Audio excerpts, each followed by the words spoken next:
More chairs. Oh, I get my phone out of my pocket here and turn the ringer on. Hey, Steve, did we have a fire east of Thompson last Saturday night? There was a car fire. Yeah, looked like a bunch of burnt stuff there.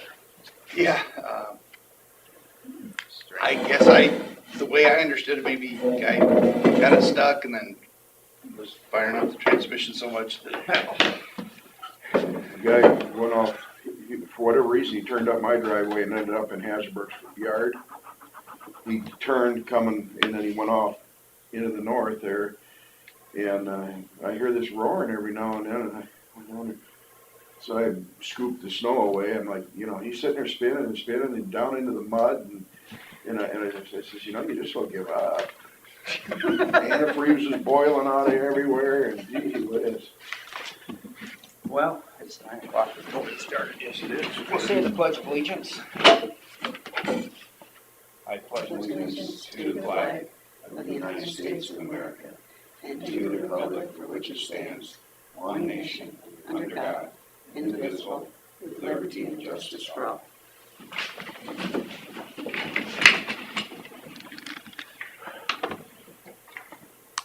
We'll consider for approval of minutes and agenda. I'll make a motion to approve the minutes and agenda.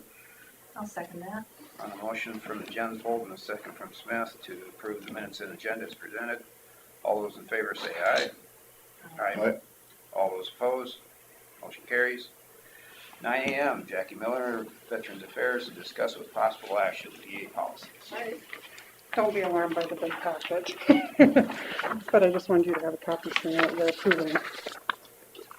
So, I'm still playing the new card, I'm a newbie, but I understand you need to also approve any changes in policies and procedures that my board or my commission adopts. So, when I started this job, one of the things that bothered me is I couldn't find anything that was new and accurate and up to date with policies and procedures for what needed to happen according to Iowa code. So basically I just created a new copy of the policies and procedures for my office based on the guide. So the top sheet just outlines what's changed. So the last one that was done was 2011 or 2001. It must have been Jack Caputo time. I don't know if that's who was there then. So a lot of it is updating it based on if there has been any changes in the Iowa code, which is very limited. There hasn't been very much. Then it also relates to my office is responsible for providing funding to veterans that can't find assistance, that are in desperate need from any other social service that's available. So basically we're at the lowest of the poverty income guideline, 100% poverty. I spent some time talking to Sandy Morales about that as well to make sure that my policy kind of mirrored hers, but also was catching the individuals that wouldn't fall into other categories, whether it was from North Iowa Community Action, Energy Assistance, or if it was from social services, etc. So basically, the pages, I outlined the pages that have changed. It's just changing in funding levels according to the federal guidelines. Also reflecting in there, there was never a piece in there about VSO is Veteran Service Officer, which is what I am. There's certain requirements that are needed by the state as well as national to become accredited. So the commission wanted to make sure that that information was in there as well as what the expectations would be for the position and what you need to meet. It used to be that you had to be a veteran to serve in that position, and that is no longer the case. Also related to death benefits for veterans is available through federal funding, but there's also some things that we're responsible for on a local level as well, such as grave upkeep and making sure that graves are marked. So there's just some changes, and that was added in as well. I did want to let you know it might change again. I know that there's a lot of things before the Iowa state to look at changes in the Iowa code that governs Veterans Affairs, mainly related to the position that I'm in. They've had a huge turnover in VSOs this past year. There's 45 new ones of us across the state. And the main problem is they can't keep people in the positions because of how extensive it is, how much information you have to learn, and a lot of them are just part-time, which can be overwhelming at times. So I know I did that real quick. I don't know if there's particular questions you have about any changes to it. So I think it's pretty straightforward. Well, I thank you for going to great efforts to get this updated. Takes a lot of work. I just wanted to make sure that everybody's being treated fairly and the same, and when it's not written down, it doesn't happen. My commission did want to make sure that it was clear, though, that there might be certain circumstances where funding would be approved for a veteran, a local veteran in need. Sometimes there's a hardship that happens, a furnace goes out, it eats up their income, and so it would actually change where they fall in the scale of being, of getting assistance provided for them. But there's usually some other source. Most common thing that we provide assistance from that I can tell from records is rent assistance. Somebody's had something hardship happen, their car is broken down or whatever, and they need assistance with rent. That's the main thing that we provide for. And they can only receive assistance one time in a 12-month period for up to $600. We don't want repeat people that rely on this as the only source of how they can provide funding for where they live. I think you're right to confer with Sandy Morales. She has a wealth of knowledge on things like that. Yeah, yep, she was a great help in educating me on a little bit of that. And just the other thing that I attached for your information is one of the things I've realized with the veterans is that in the county, at least the ones that I've dealt with, they have no idea what benefits are even that they're eligible for. And that's something I'm really going to work on this next year, is making sure that they understand all the benefits they're eligible for.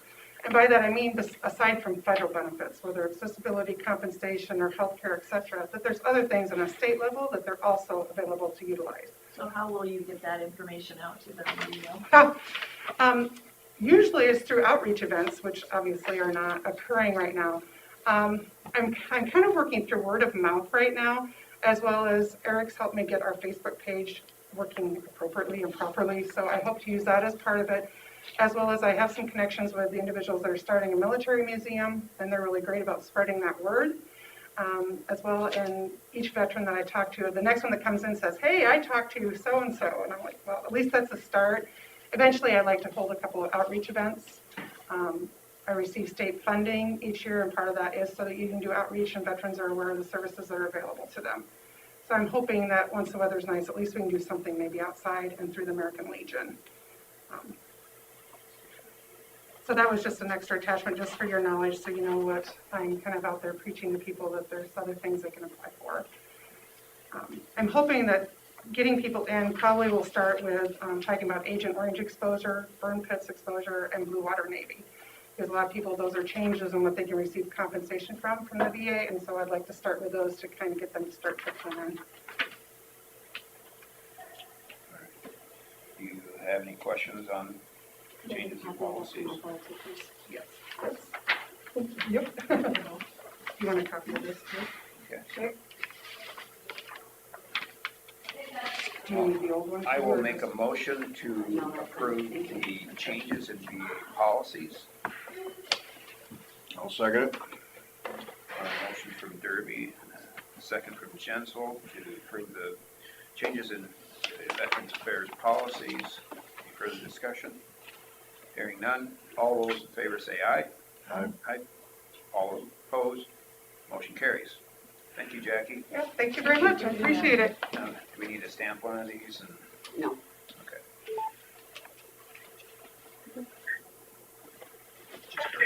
Our minutes is all we need. Discussion with possible action regarding COVID-19 policies. Julie, are you on the line? Yep, good morning. How are you guys? Good, good. So how are things going on the vaccination forefront? As soon as we get our prime, Allison has them out in the afternoon delivered to our partners. And we are still getting the 80% burn rate. If you saw that in the news, that's what the state wants us to have, and we have been complied with that to every week so far. This week we have several boost clinics for their second shots. We had one last night, we have one tonight. I believe we have one Thursday, and then we have a prime one on Friday. And we've been getting all those out and done, and our paperwork in within 24 hours. So I've had. And we have been getting 200 doses right now, so we split that amongst, our partners and ourselves. So I've been asked by constituents that wonder, why is it Iowa is lagging behind Minnesota so much? Minnesota's at a 14%, I think Iowa's at a 9% across the state. No idea. Are they just not getting it to the state to be distributed, or? Yep, this week, we did get a message last week, at the end of the week, that our prime would be late this week, due to weather. And we usually get it on a Monday, and it was late, because we haven't quite got it yet, so we expect to get it today. So a lot of things go into it, and I think if we're not at 80%, then at the county rate, then we don't get our allotment. And as far as the state, I don't know. I guess I'm concerned that they have these partners, which one of them is Hy-Vee, but when you have your Walgreens and your Walmarts and pharmacies, these big pharmacies that are distributing in the big cities, it doesn't help the rural areas as much. No, but I believe that is coming from, remember how they did the national pharmacy with the long-term care? Those doses that they're getting are what the pharmacies got when they were doing the nursing homes. Right. So that does not affect us because, well, one, we can't have Pfizer, and that's what most of them are having. Yeah. We have no way to store Pfizer. How do they record an administered dose? Like my wife lives in Iowa, but got her dose up in Rochester because she works in Minnesota. Is she considered under the Minnesota numbers or under the Iowa numbers? She should be considered under the Iowa numbers. That is a good question about if she gets stored in the IRIS. You would think she would have to be put in a database somehow so that they know that she received it. Because that's what Iowa is going off of, is the database for our 80% that we have in our IRIS program. All right.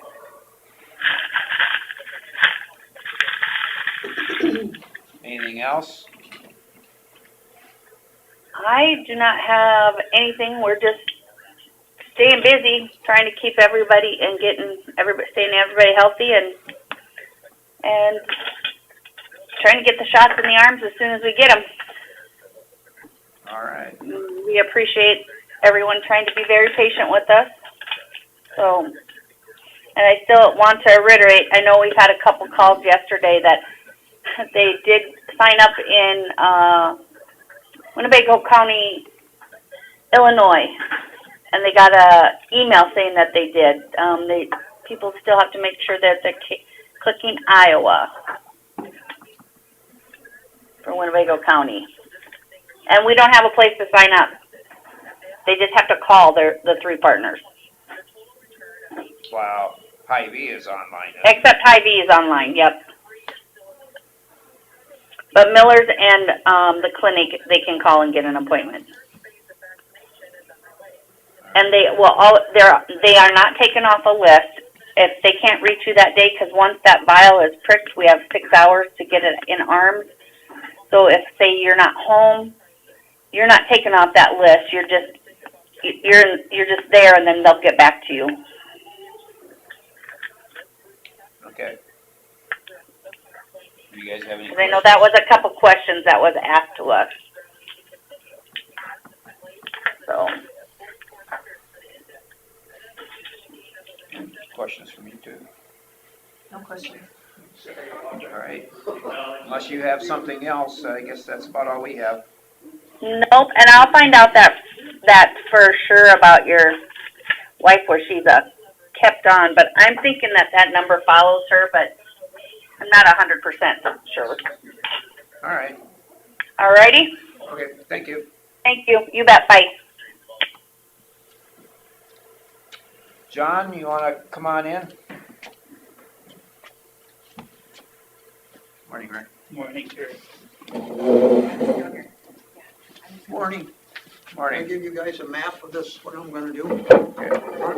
Yeah, that'd be great.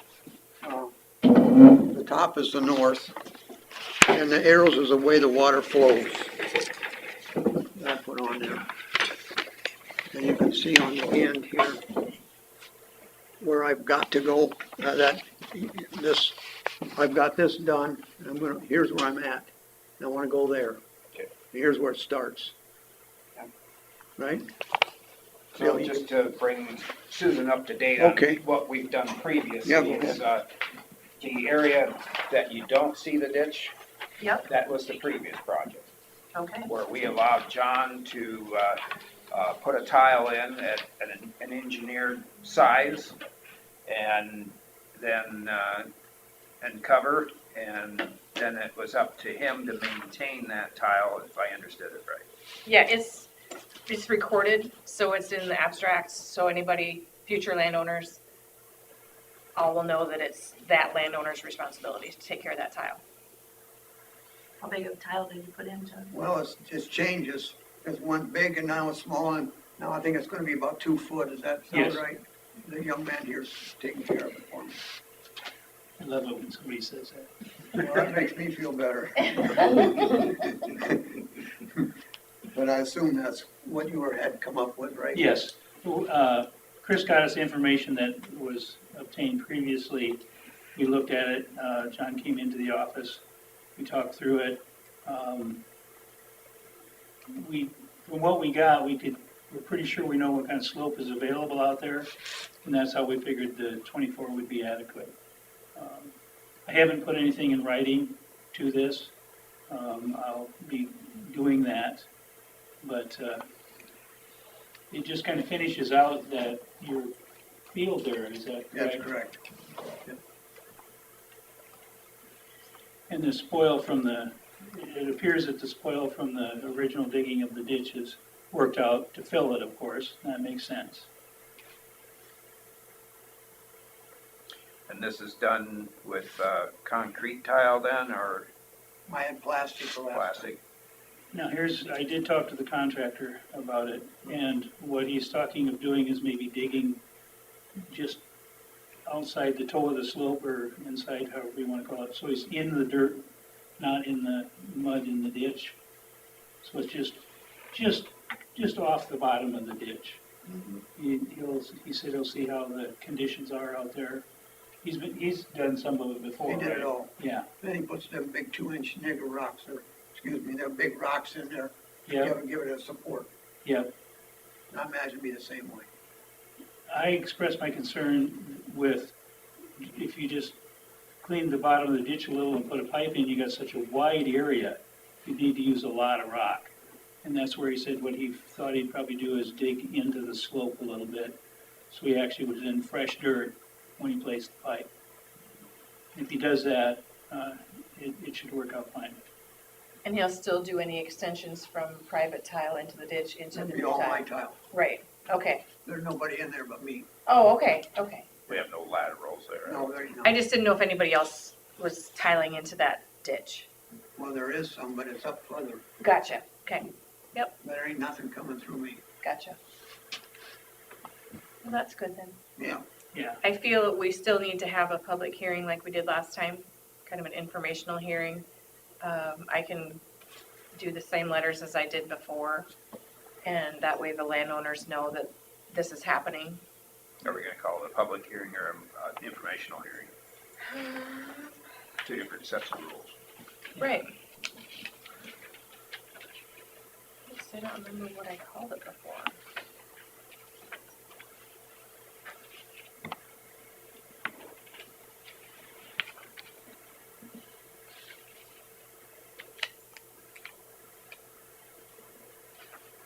Who's the contractor on this? Rognus and Lake Mills. He's done it all before. And I did contact him and told him what I was gonna do, and I was gonna get back to him when I got through visiting with you folks. So we haven't done nothing with him yet, other than he's knowing that I'm interested. We did a public hearing. Okay. So I sent it to the paper, sent a copy of the engineer's report to the landowners, and, yeah.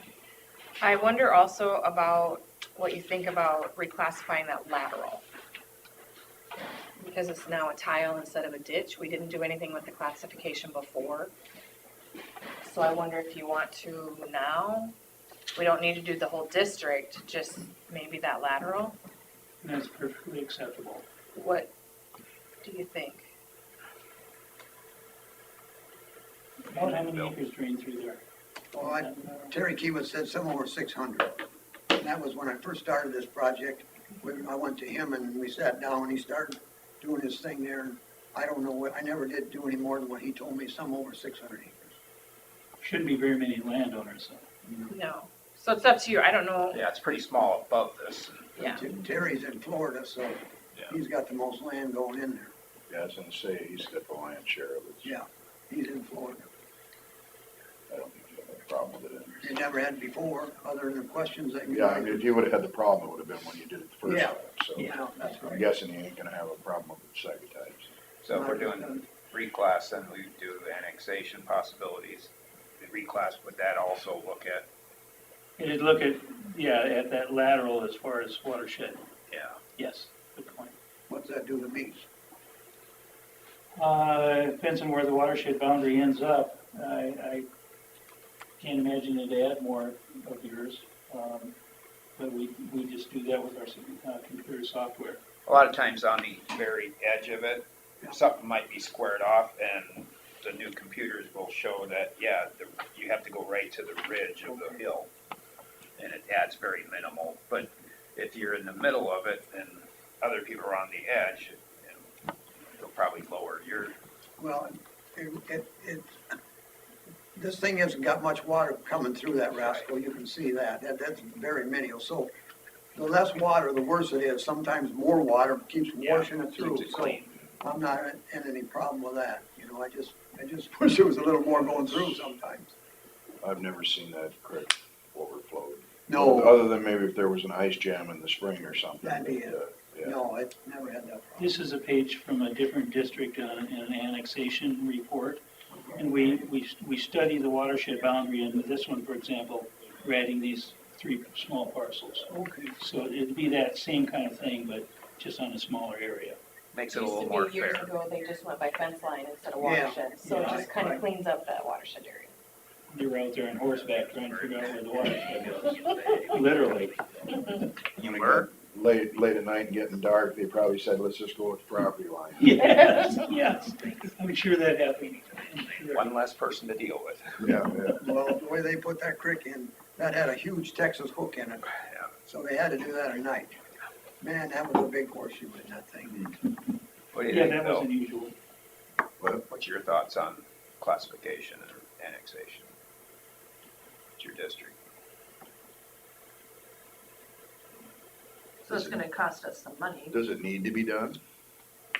If it doesn't need to be done, Depends on how long ago it was as far as if it's fair. by That's the one base that was, standards. it's DD6. It was done before I got here. Remember my kind of There were problem with the issues. Rig Brothers or whoever. The whole, all of DD6 or just the Yeah, last? just this lateral. I feel like it should be done because it was a ditch and now it's a tile. I don't know if that makes a difference. And if it doesn't, then we're fine. Doesn't necessarily, So then I think we're good.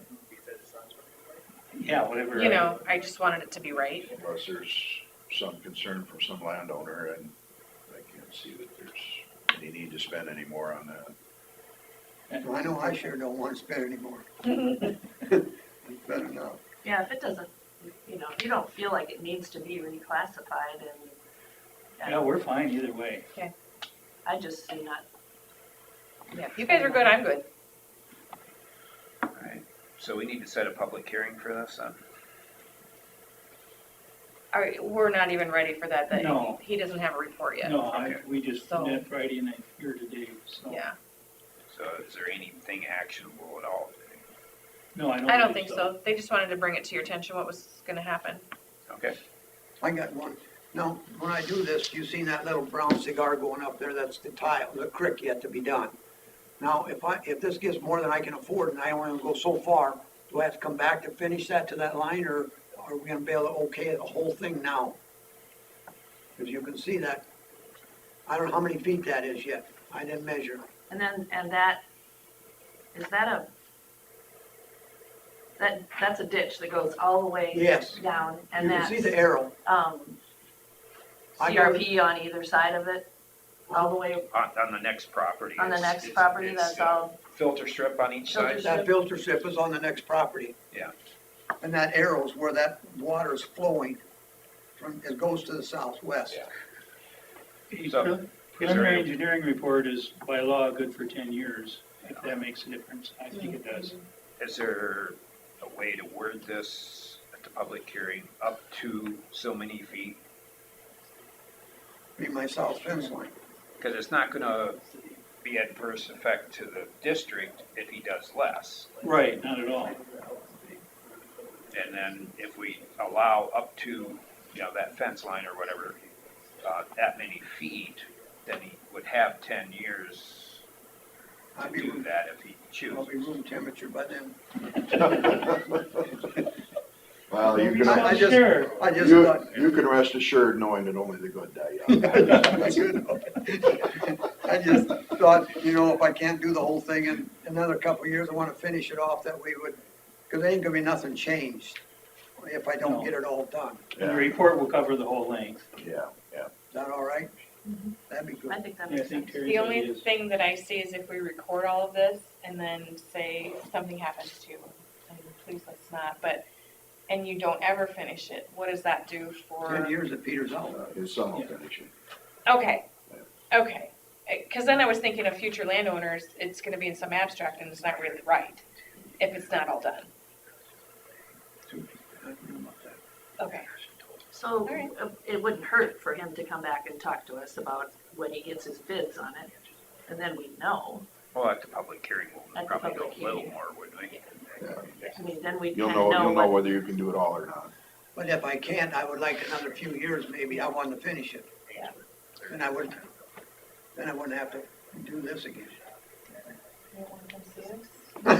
Well, this is the fun part. Whatever you folks, I'm just saying that there ain't nothing gonna change other than, I don't know, whatever you want to do. I feel comfortable with the contractor, with the questions he asked and what he talked about doing for installation. So he needs to know the size and length to give him the price. Give him the price. Yeah, I can't go forward. Well, would you have to come back in, or when you're done with your doing here, will you have enough for the whole road to way to the fence, so I don't have to? Oh, sure, So I don't have to, Yeah. everything will be okay other than get Yes. another approval? yes. Okay, so, yep. Good enough for me. So you're looking at give or take, 500 to 550 feet? I would think so. I'm thinking it's 600, but I never measured that thing. Seems to me Jeremy did when we were working on this thing, and I don't remember what he told me. He might know, he might have it written down. But after I get home today, I'm gonna call him tomorrow morning and tell him, maybe, when do you think you'll have your part of it done? In the next few days. Okay, well, next week we'll know. Yeah, Okay, that's good. I'll just finish this up. It won't take that much, what we've got. So as soon as Rick is done, then we can put it on the agenda to set a public hearing. Okay. Perfect. Okay. Alrighty, You want to keep those for the records or whatever? Huh? Okay. that's it. You want me to take them? You can have them if you want them. Well, if you're not gonna need them, I'll take them. No, I know where it's Do you at. need one, Chris? Next time. I've got one, yep, Got thank you, yep. Thank you. Thanks, folks. We can look it up on our phones now. Yeah, okay. Thank you. Okay, it's 9:30. We've got a public hearing for Newton 28th Site Master Matrix. I'll make a motion to open the public hearing. I'll second it. Got a motion from Derby and a second from Jensvold to open the public hearing for Newton 28 site master matrix. All those in favor say aye. Aye. Aye. All those opposed, same sign. Motion carries. Well, you wanna, Yeah, can you guys tell if Kent Kraus is called in by chance? is Kent Kraus on the line? Yep, so this is Kent, just dialed in a few minutes ago. And Mitch Baum, it sounds like you're there on site. Yep. Yeah, if you Okay. want to go ahead and start, that'd be awesome. I can give an overview if you'd like.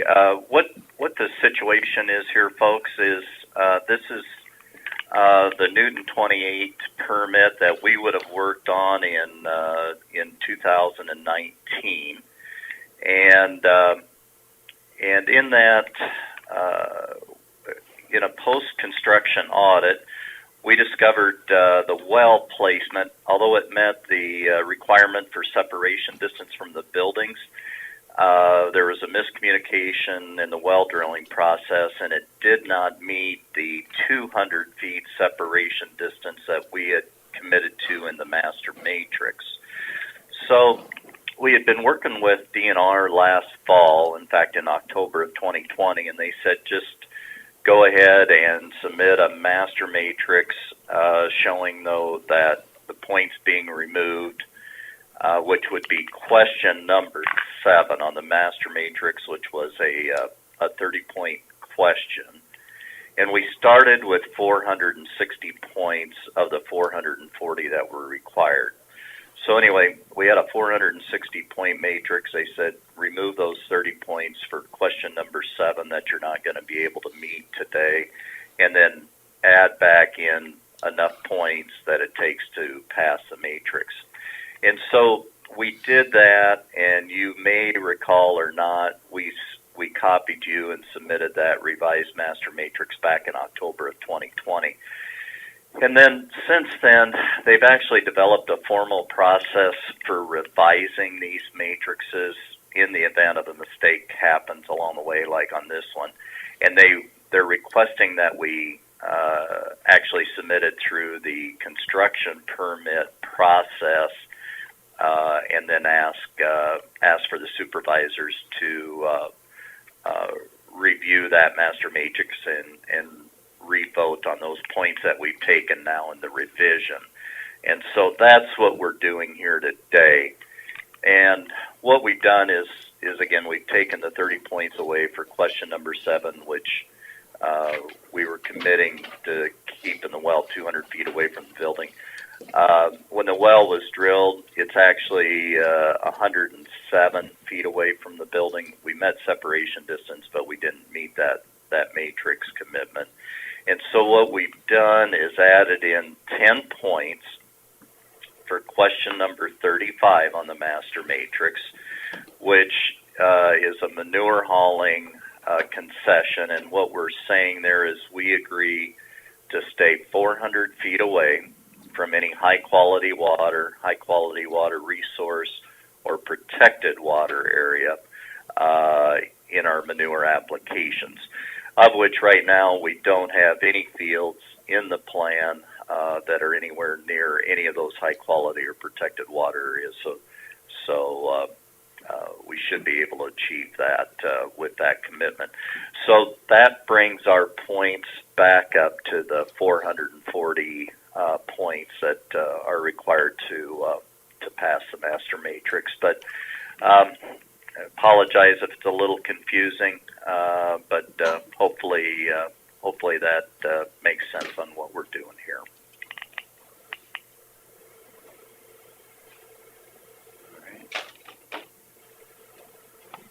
Yeah, so any questions you guys have for me, and as far as that process goes, yeah, let me know. But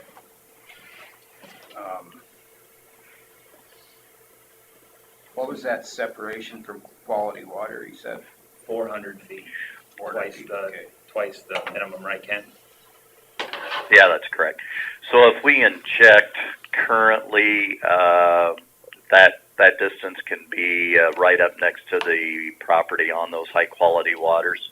This will require a 400-foot buffer if we do ever have a field that's in the manure plan that is near a high-quality water.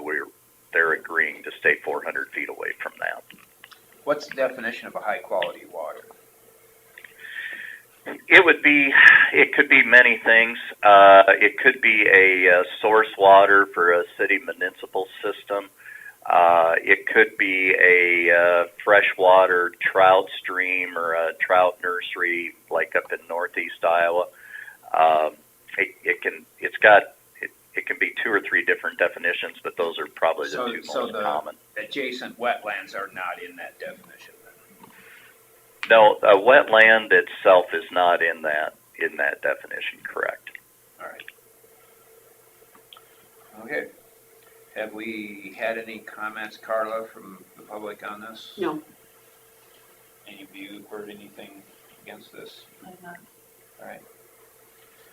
Well, I guess I'll make a motion to close the public hearing. I'll second. Oh, go ahead. I'll second that.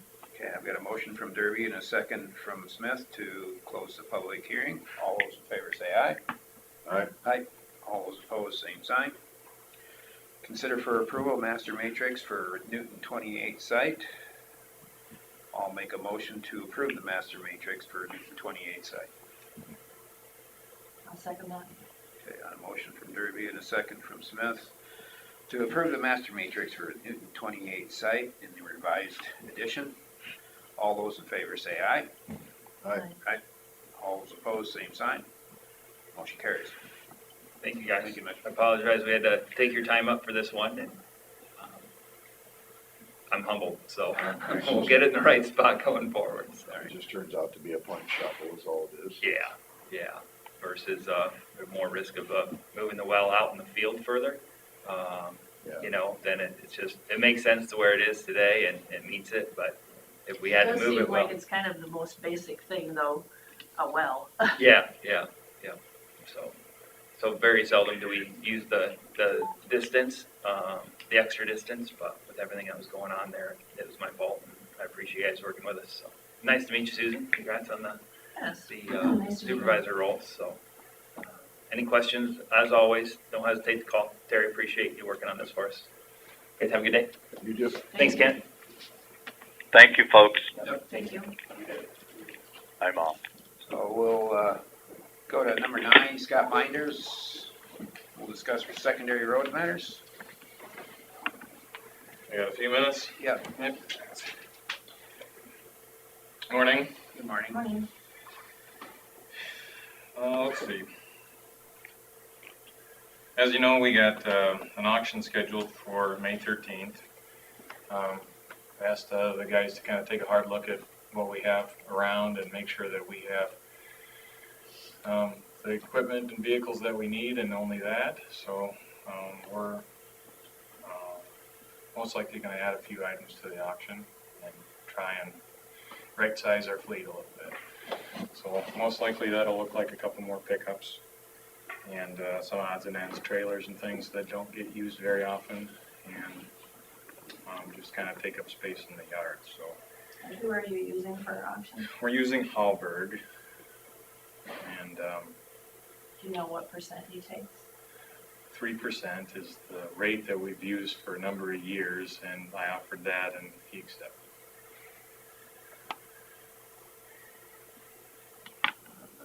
There is a buyer's premium for anything that's sold online, though. A little bit of a caveat. So if you buy something online, you'll pay I think it's 5% additional premium as the buyer. Anything in person would just be, the price that they, you sell for, and then the commission comes off of that behind the scenes. Do you know when it will be or how soon it will be listed? The auction, when it will be? Well, we have Thursday, May 13th, sent as the tentative date, and we're intending to have kind of listing of things for sale by the 1st of April, and at that point, they'd be able to kind of start advertising efforts. We should have photos and, you know, the complete listing online by 1st of May, or a bit sooner maybe, somewhere around there. So, be here before you know it. Are we gonna continue to rotate auctioneers? So I had a conversation with Mr. Garst about that the other day, and looking back in our files, it looks like there was a kind of a lottery drawing back in like 2002 between all of the in-county auctioneers. At that time, there was 4 or 5 auctioneers, something like that, and they said, okay, based on this drawing, we're going to rotate instead of having it bid or whatever process. And over the time, several of those individuals have passed away, and so looking at the list, it had alternated between Helgeston and Garst for the last 4 auctions. In 2006, the one before that, they used Sapp and Hallberg together as a pair. At the time, Sapp was living in Buffalo Center, so in-county auctioneer. Well, when I looked at that, I saw the rotation as Sapp, who has passed away, and Hallberg, who has kind of taken over his business.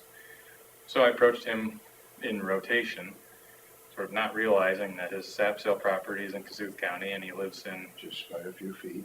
Yep, by 0 feet, in fact, Yeah. right on the county line. Yeah. And Mr. Hallberg, I think, lives in Lakota or rural Kasuth County, I'm not sure. He's in our school district, so. Yeah. So anyway, I had kind of a frustrated conversation with Mr. Garst, thinking that it wasn't fair to use an out-of-county auctioneer, so. It's not like he's from Des Moines. I had the same conversation with him.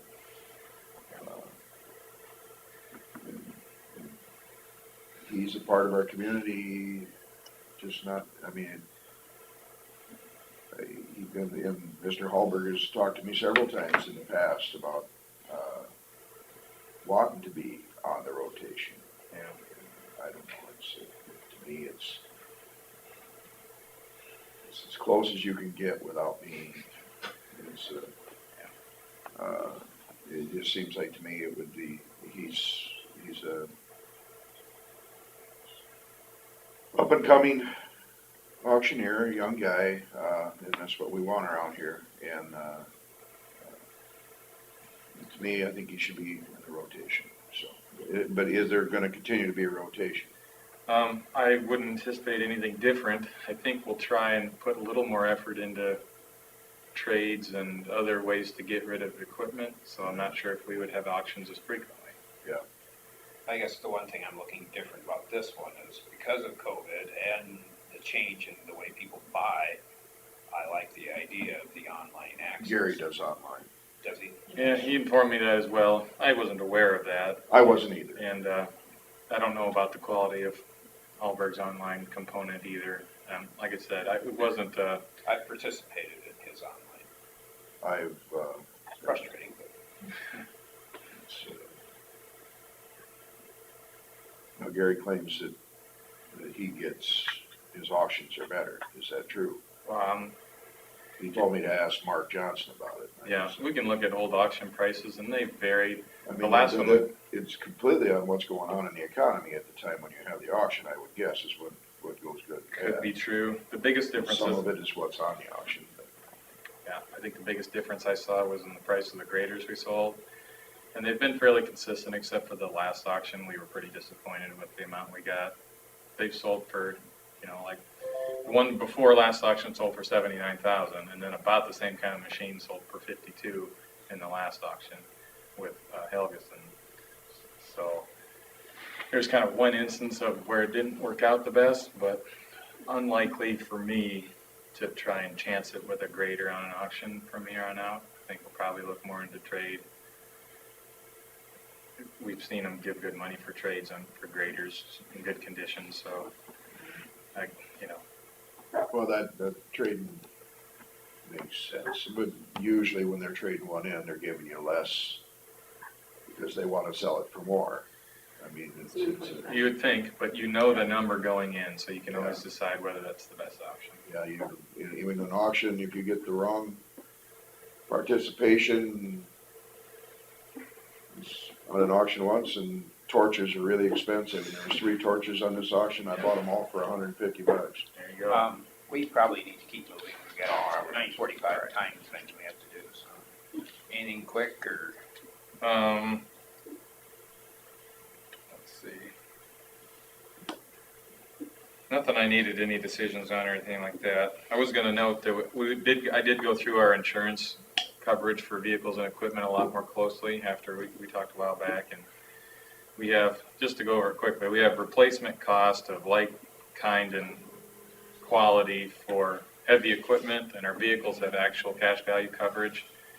A lot of those numbers hadn't been adjusted, so I cut about $200,000 worth of coverage out, and maybe saved us $250 a year on our premiums. It's something, and now I'm pretty comfortable with how everything sits from our insurance standpoint. We got things up to date, made sure our values were proper and all that kind of thing, and we'll make a point to do that every year. Look at it more closely, so something I want to know. All right. Just, I had 2 quick things about Yeah. snow removal Yeah. and school buses. Yeah. There was some school buses that had to go on quite a few roads that, you know, were a little covered with snow. Sure. And I think the schools were 2 hours late, so it was brought up to me a few times with sending those buses out on the roads on Monday morning, so. Yeah. Monday morning, we did go out an hour early on gravels. They were out at 6. But they were out until 1, 2 o'clock to make the full rounds. That's about how long it takes when they're always blade down. You know, we had snow on the road sitting, where it's a little different than just going around and picking tails off the road. So in a lot of cases, we just hadn't been there yet. I think we did notice a couple spots where they were leaving it a little bit thicker than ideal. It's just a, flick of the lever in the machine to get it just a little bit tighter on the road. And Ethan said too, when they went one way first as opposed to the other way, they'd get one lane plowed and then it would kind of drift in a little bit. So by the time they come back, today they're cleaning things up again. And by the end of the day, things will be, really nice and neat. The intersections will be pushed back and the banks will be tapered and everything like that. But, You don't want your gravel in the ditch either, so. yeah, it's a fine balance because the roads aren't perfectly flat with the blade. So if you want to get real tight to them, you got to peel off some of these little ridges that are left by tire tracks in the fall, that kind of thing. So you'll see in the ditches, there's just a little speck of gravel kind of where they've gotten real tight and the grass is that kind of thing, so. Well, we gotta keep moving here, so. We've got a 9:45, discuss wind turbines. Matt, glad you could make it. Where is the, now you're working with the Board of Adjustment for this or the zoning board for this? Zoning board. Okay. Yep. Yeah. As of this point right now. Do you want to come in? Sure. As of this point, I was contacted by Invenergy probably 6 weeks ago, just introducing themselves. And that was the first time that I've heard of any wind project potential coming in Winnebago County, versus phone calls that I've gotten. So, they introduced themselves and kind of said that they were signing up some, landowner easements and looking at coming into the northeast part of Winnebago County. But that was it. That was basically more of an introduction type deal. So I did express, a little bit of frustration that I get calls. Probably, now they've tapered off, but it was probably once every 2 days a phone call.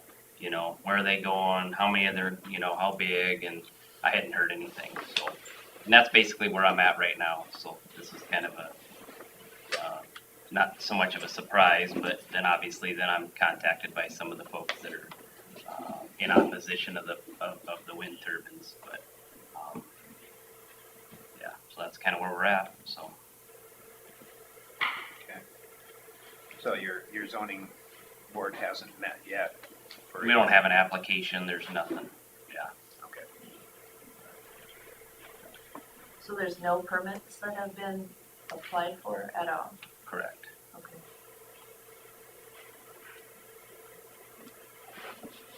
And I know I did get an email from Matt Helgeson. He had mentioned two big parts. One was setbacks, and the other one was noise. And I look back at our EDF project, and obviously we addressed setbacks based on some public hearings and the zoning board, and but we didn't really. There was nothing in there for noise. Flicker, we had that in there, but it's on a case-by-case basis.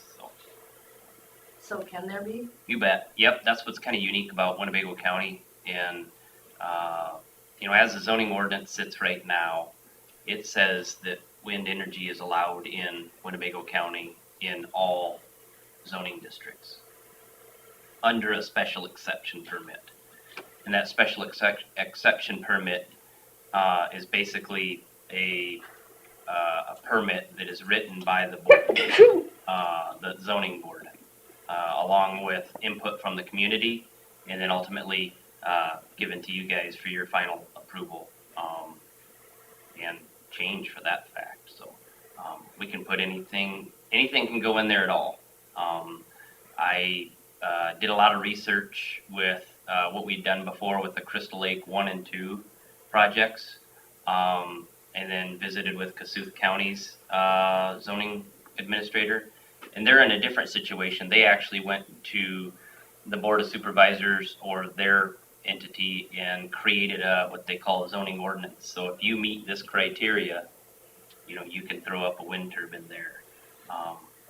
We do not do that. And It's a lot harder to change that if you want, right? Yep. And we had a lot of conversations about this, because it had been brought up to you guys, and just kind of getting educated on the fact of, for me, and I'm sure Scott's well aware too, every project we do, there's a little things that can change. And gosh, it'd been nice to have that in there, whether it be something simple as a dust control or a turning radius on something for approaches or time to work. There's things that we learn about that. So that's basically where I'm at. I have nothing in my inbox, no emails. The only contact I've ever had is on a lot of the folks that are strongly opposed to the project. And like I tell them, I don't have locations. Literally, just an introduction phone call from a Invenergy fella about 6 weeks ago. Do we know, does, say Kasuth County in their ordinance, do they have noise as part of their ordinance? I tried to pull that up a little bit ago, and I haven't seen that in there. I was going to do a little bit more research when I got home, because Matt sent that email out, I think, last night, and I just haven't had a chance to follow up on it. Yeah, I'd like to look and see what some of the other counties are doing for that. I have been contacted by several other counties in southern Iowa, just wanting to know the process that we have. They have asked for my permits to share with them. So, to me, I think we're doing pretty good as far as statewide, our county at least giving landowners and developers the same voice. So I think it's the right thing to do. So to keep the special exception permit process going.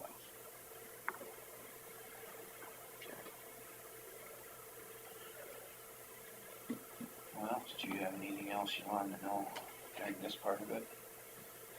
I just know that zoning doesn't matter until it really does, until people have problems with it. Yep. So I think the zoning process is really important. Yep. And from the people in my district who've been contacting me, obviously they're very interested in setbacks. They're very interested in decibel noise levels.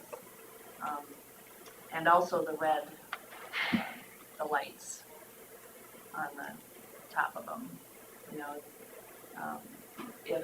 If any go in, I think people are more interested in the radar activated. Well, I think we ought to push to have them all, Winnebago County, put on the radar activated if we can. But can we go back and do that with? Well, if they wanna have good neighbors and want everybody to be happy living around these things, then they should be more than welcoming to, appeasing the people that have to be around them. I mean, it's, to me, the largest annoyance is the flashing red lights at night. Yeah. So the ironic end of that, the ironic end of that, so, Crystal Lake's been updated.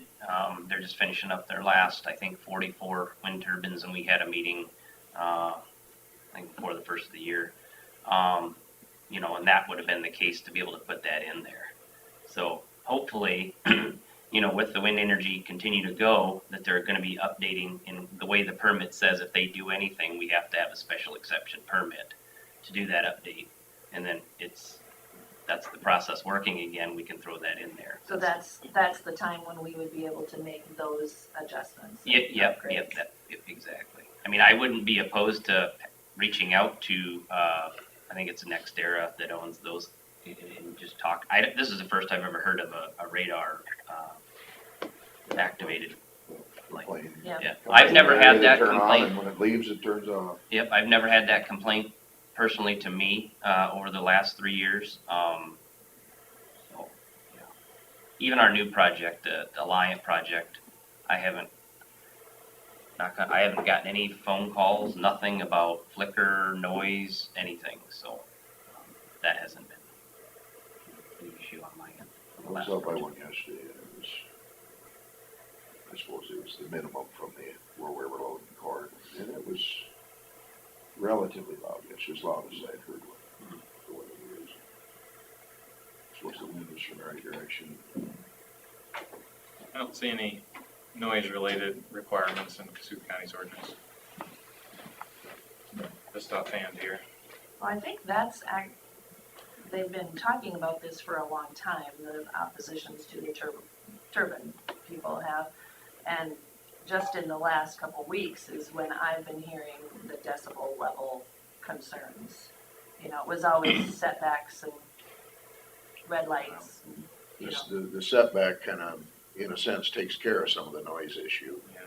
Yes. Because the closer they are, the louder they're gonna be, of course, but, they do have, from what I understand, technology out there that, the turbines of today are doing more with that, at worst, making just the same amount of, Not noise. dependent on size or how big got it is. You've got a bigger turbine and it's making no more noise than the smaller ones. They have made some advances in that, from what I understand.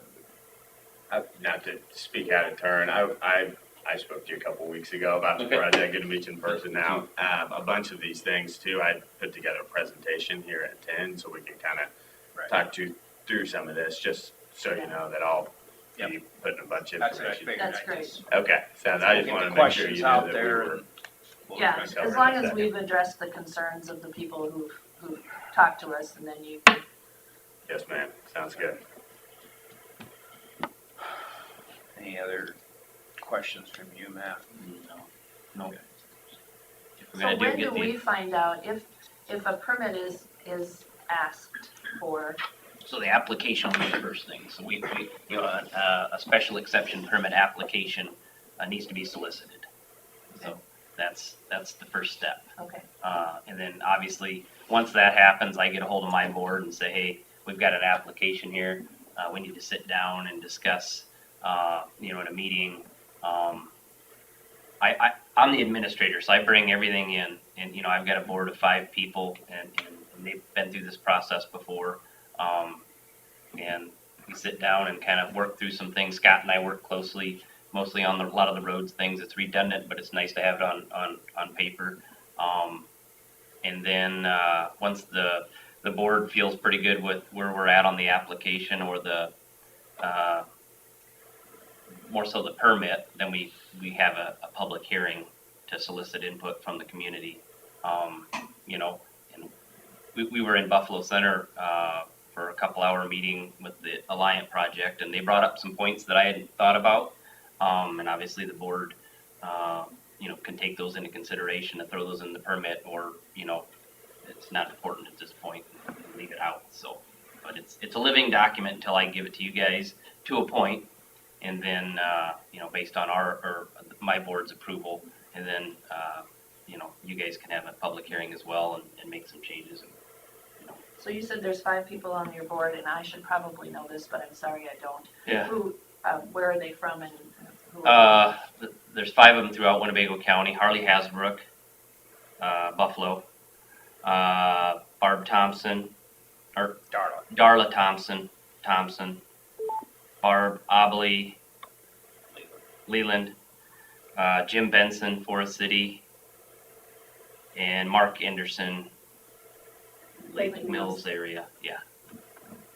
So that's my board. Okay. Yeah. We approved those the first of the year.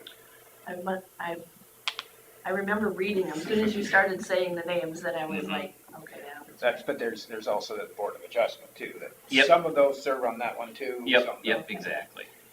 Also, after the permit's approved, then he does site certificates for each individual turbine or tower. Yep, just to make sure that we meet the setbacks, so it gets nailed down even tighter on that end. So if we have an issue, it's a per site, not a whole project wide. Well, it's 10 o'clock. We'll move on to Mark Crowell, New Energy. Excuse me. Oh. I'm from out of town. I'm actually live in Northwest Missouri. Could I talk about the turbines? We have one. Actually, we have time next door. discussions here, and we're trying to move on to our 10 o'clock. Mark Crowell is supposed to talk about his information that he has. So Okay, if you could sit tight. Thank you. thank you. I've got a presentation here. Go If I ahead. can plug that in with that. Sure. Okay. Got a couple things here.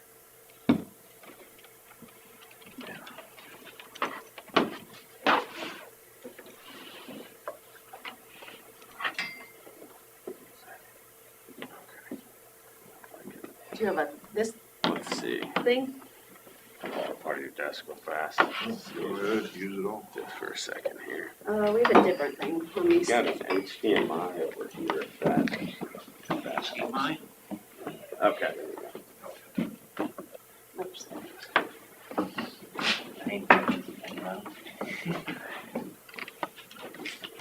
Where? Wireless.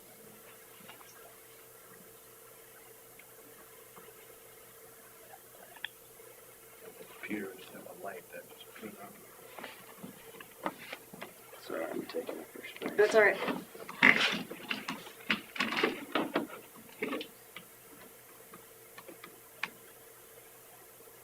Okay. Scott can move his stuff and give you the table so you can. Yeah, I think this may- All right. Wheels are locked. Okay, well, this works for me. Sounds good. All right. Is it okay if I take this off while I Go ahead. Okay. Get a little winded. Gets a little harder to get it out there. All right. Well, first of all, thank you all for letting me come and talk today. I know it's my first time meeting most of you, if not all of you all, but a little bit of background on me. My name is Mark Crowell. I'm a renewable development manager with Invenergy, and I'm the lead developer for our Worthwhile Wind project that covers both Worth and Winnebago counties here in Iowa. That's I should have put my email on here now that I'm looking at it, but that's my personal number. If you guys want to have that, you can call me, in any time. Do my best to, respond to texts or anything as well. Works out well because it's my work number too. So I'm going to go through and give a little bit of an overview about where the project is, what it's done so far, projected timelines, and then I know there's been some information brought up, some concerns that you mentioned a couple minutes ago, and so just kind of seeing that, I wanted to make sure that you all had the information that we're looking at, and then kind of finish up here with some handouts that I've got. for y'all. But so this is a high level timeline of our project. We started in 2018, largely in Winnebago or Worth County, signing up easements for our wind project. We've got about 30,000 acres or so signed to date across the project overall, with approximately 6,000 of those being located in Winnebago County.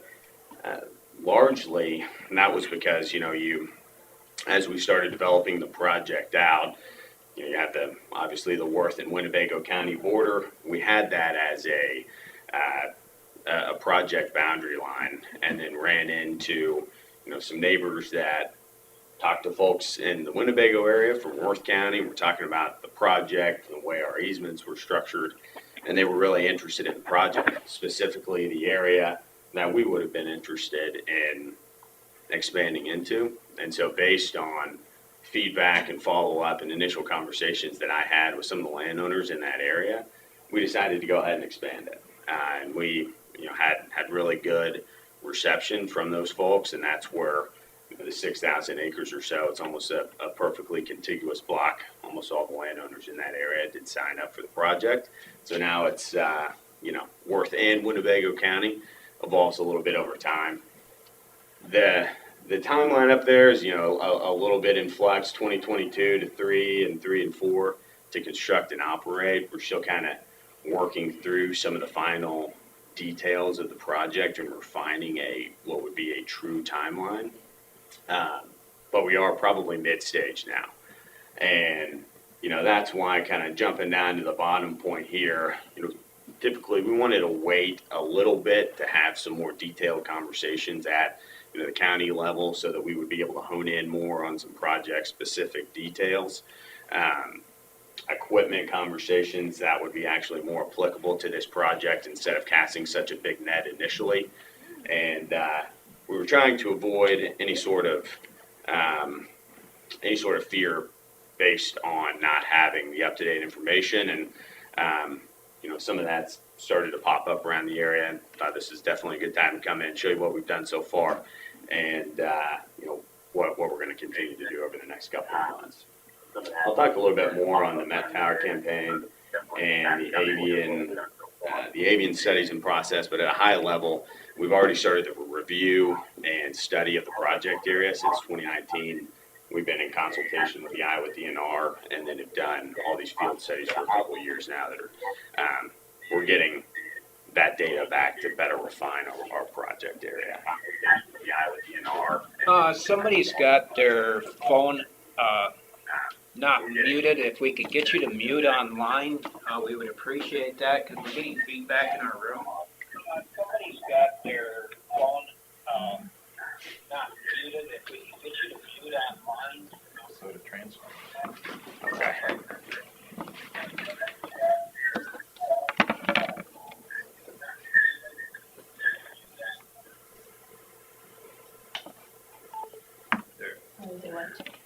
Okay.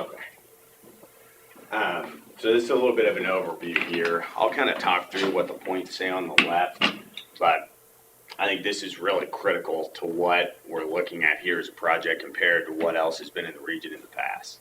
So that depiction on the right there is top of Iowa 1. So it's smaller turbines. That's 640 acres. I think there's about 12 turbines in that footprint.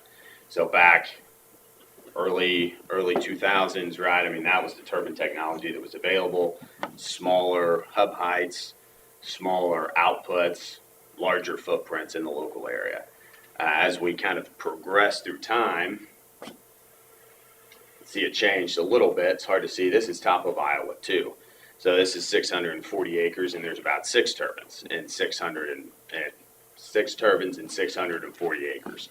So as the turbines got a little bit larger from 1 to 2, the footprint shrunk, and the output of those turbines continued to go up. And then fast forward to where we are now, with the technology of today, they're larger turbines, and our project is being modeled with a baseline it's called a V150. It's still subject to change a little bit, but we're looking at the larger turbine, smaller footprint model. So then the worthwhile project would have approximately, and as a really good rule of thumb, 1 to 2 turbines per 640 acres.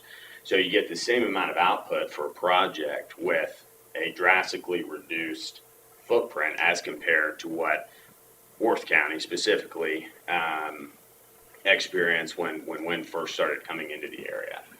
So as that's changed, we've changed how we've structured our easements to the local community, and that's why I think we've gotten such good feedback in the area. Before, on like a top of Iowa 1 or 2, you basically would get a payment for the turbine. If you got a turbine, you got a significantly larger payment. You got multiple of them, that was multiplied, and you didn't really get any sort of sizable financial incentive to join if it was, outside of just the turbine being located on the property. Since then, we've changed it to, more of an acreage-based structure where landowners now have more certainty to what they'll receive at the end of the day when they're looking to participate in the project up front. So there's still a little bit of an incentive if there is a turbine on the property, but it's more about, just joining and participating as a whole. So again, that gives larger certainty and greater certainty to what they would see and experience in joining a project early on. So it's worked out really well for us and the landowners too, in knowing what they would potentially be joining in for. I know that there's, when people are typically concerned about the project, a lot of times they point to, the company doesn't know the turbine yet, doesn't know what they're selecting and the implications of that. There's a whole host of reasons, right? I mean, we will study the area for 2-3 years or more sometimes, and then select the best turbine that fits, one, the population density of the area, the different requirements in the area, and then also on our end, what's going to be the most efficient way to develop a site with the given footprint that we have. But what I can do today is give you something that is a really, really good rule of thumb and closer to what to expect at the end of the day. So across the whole project, Worth and Winnebago counties, we're looking at 40 to 55 turbines in total, depending on the final sizing of that turbine model, and approximately 100 meters, which is about 350 feet tall, to the hub height. For comparison's sake, I think 78 meters is top of Iowa 1, so in the high 2s, so they're a little bit taller than that, but for the efficiency that you get on the given turbine, it's a really good trade-off. So hopefully that gives a little bit more certainty on what to expect, and then as we continue to march forward throughout 2021 and 2, we'll be able to refine that more and give you an actual number here once we start to go forward.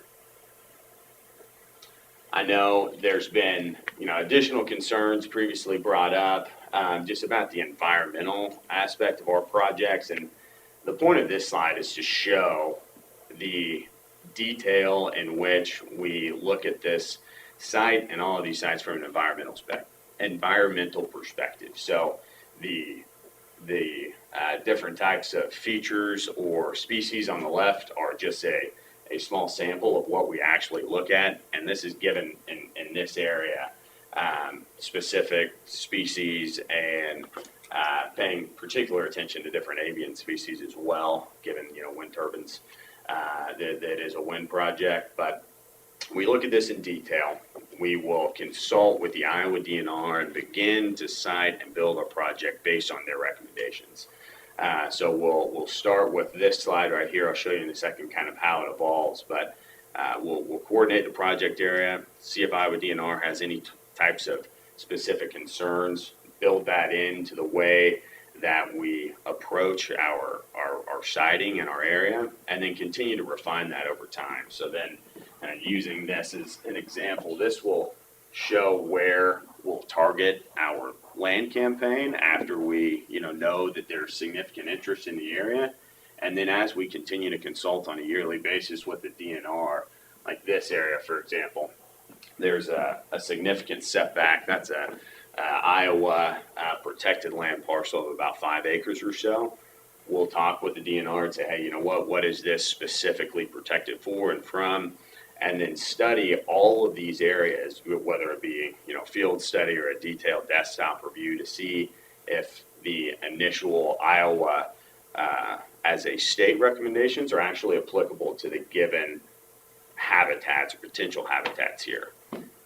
So we do that, and then we'll continue to refine it over time and kind of tweak that as we march along, and then add in our own setbacks from residences, roads, and other features as well as we continue to gather more information. So I think this slide is really telling too for, I know your folks in the area want certainty early on. This is a large reason why, I can't come out when we're first starting to look at a project and say we're going to put turbines here, here, and here.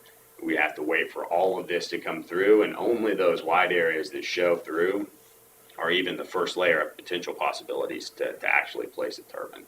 So we're starting to get to the stage where I can show you where turbines would be able to go, potential, and then work through what an actual layout would look like here, hopefully throughout the rest of the year. But yes, sir. The purple colored circles are where people live then? Yes, sir. And this is showing a 1,500 foot setback from any occupied dwelling.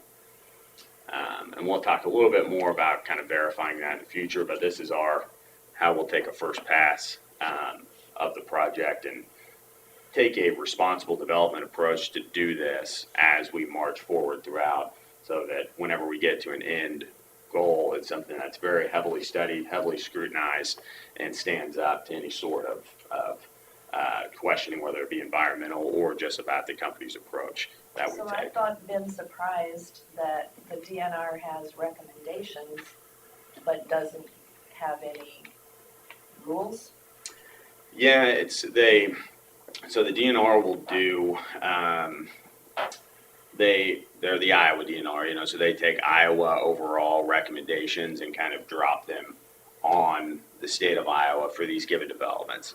Then we'll consult with them on specific project areas, and then those get refined over time as we can continue to survey and study the specific areas in this project area. So while, like for instance, these kind of yellow here, those are basically just like thickets of trees, but they match a bat habitat, a potential bat habitat. So we'll initially set back from those, and then in given areas, we might say, okay, we're going to send specialists out here to look at a handful of these specific ones because we don't think that it's actually a bat habitat. So they'll go study it, look at it, and say, oh, actually this one is, we need to keep this area or shrink it and move on from there. So they start with overall recommendations, and then we'll consult and work to make sure that something project specific is acceptable.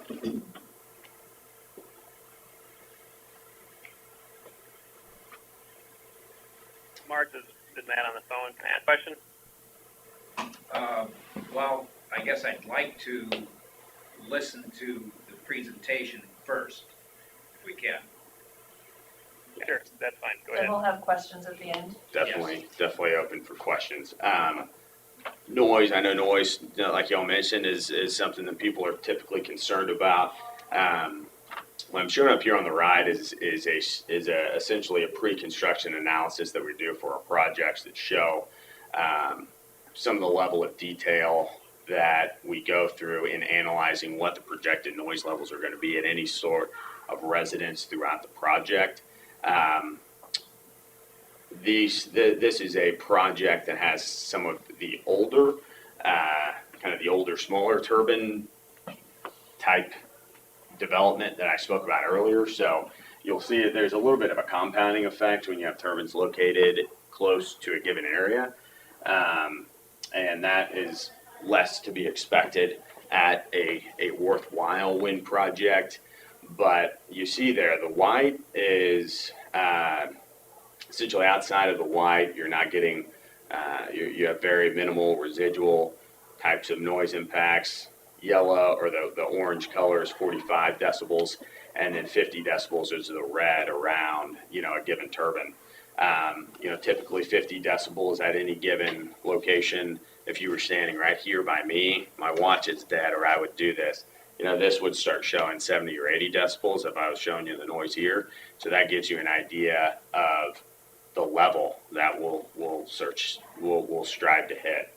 This is extremely conservatively modeled, so we'll take conservative data, work through, see how this looks as a projection of our project, and then we can refine the final locations of the turbine. Ideally we have a significant flexibility based on landowner participation, and can adjust from there to ensure that these are minimal as the project would be constructed. And I have some more handouts here that I'll show you at the end that goes into some more detail about noise and distance and different decibel levels as well.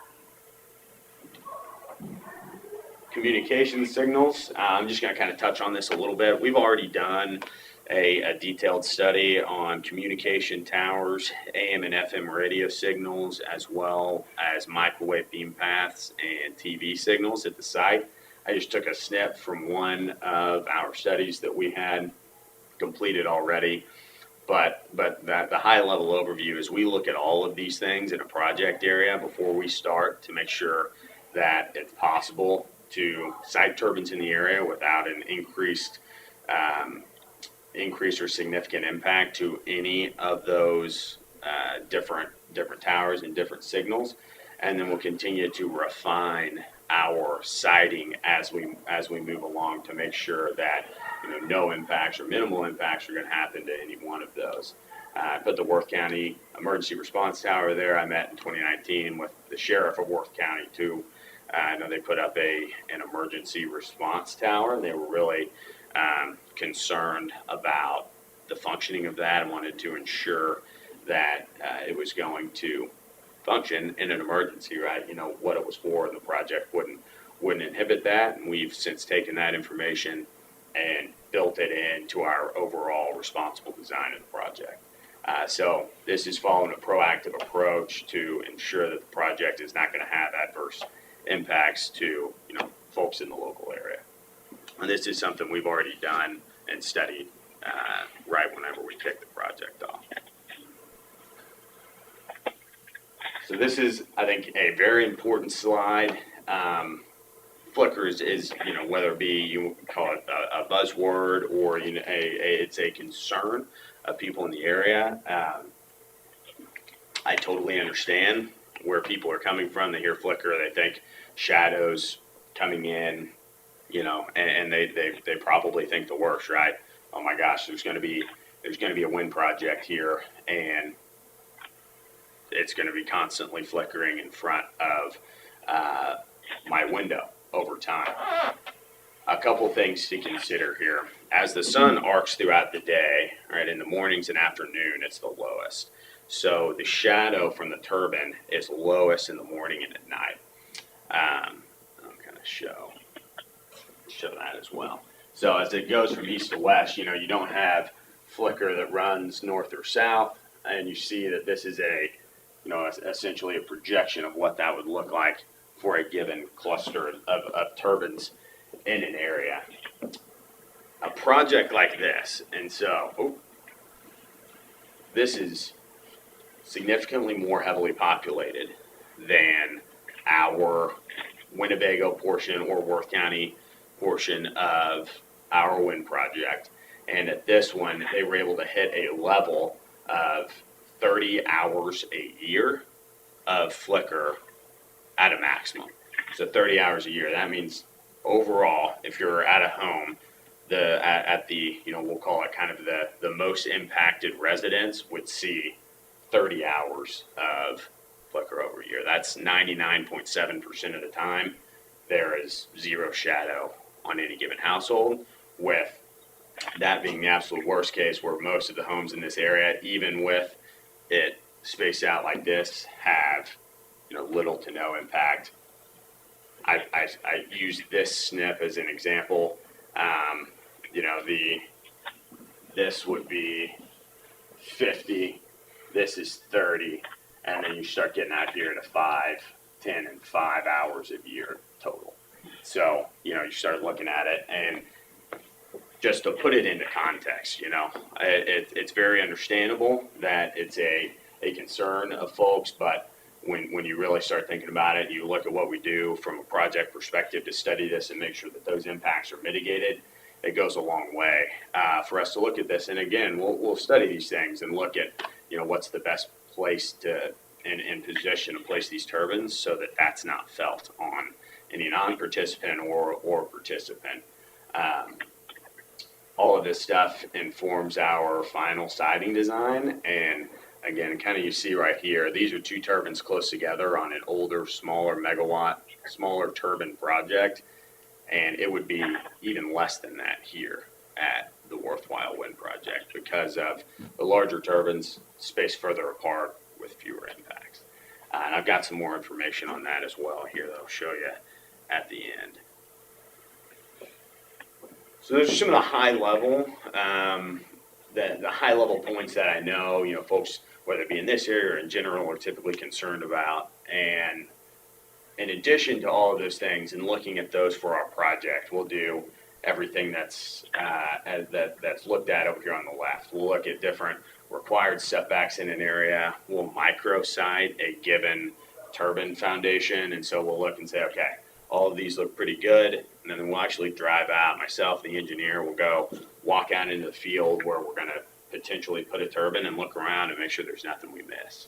Say, hey, there's maybe a residence here that we didn't see on our desktop information. We need to take this one away. We can't put it here. Or, hey, you know, by the time that we initially engineered the site, there's more infrastructure here. Maybe somebody put, you know, a barn or they're using the area a little bit more. You know, let's kind of work with this landowner and see what we can do with a given location. Maybe we can shift it a little bit more. We'll go through and layer in everything that we talked about. And then, you know, speaking earlier also about the special use permitting process. And so I pulled up a snip there of setbacks from the EDF approval, just because I know,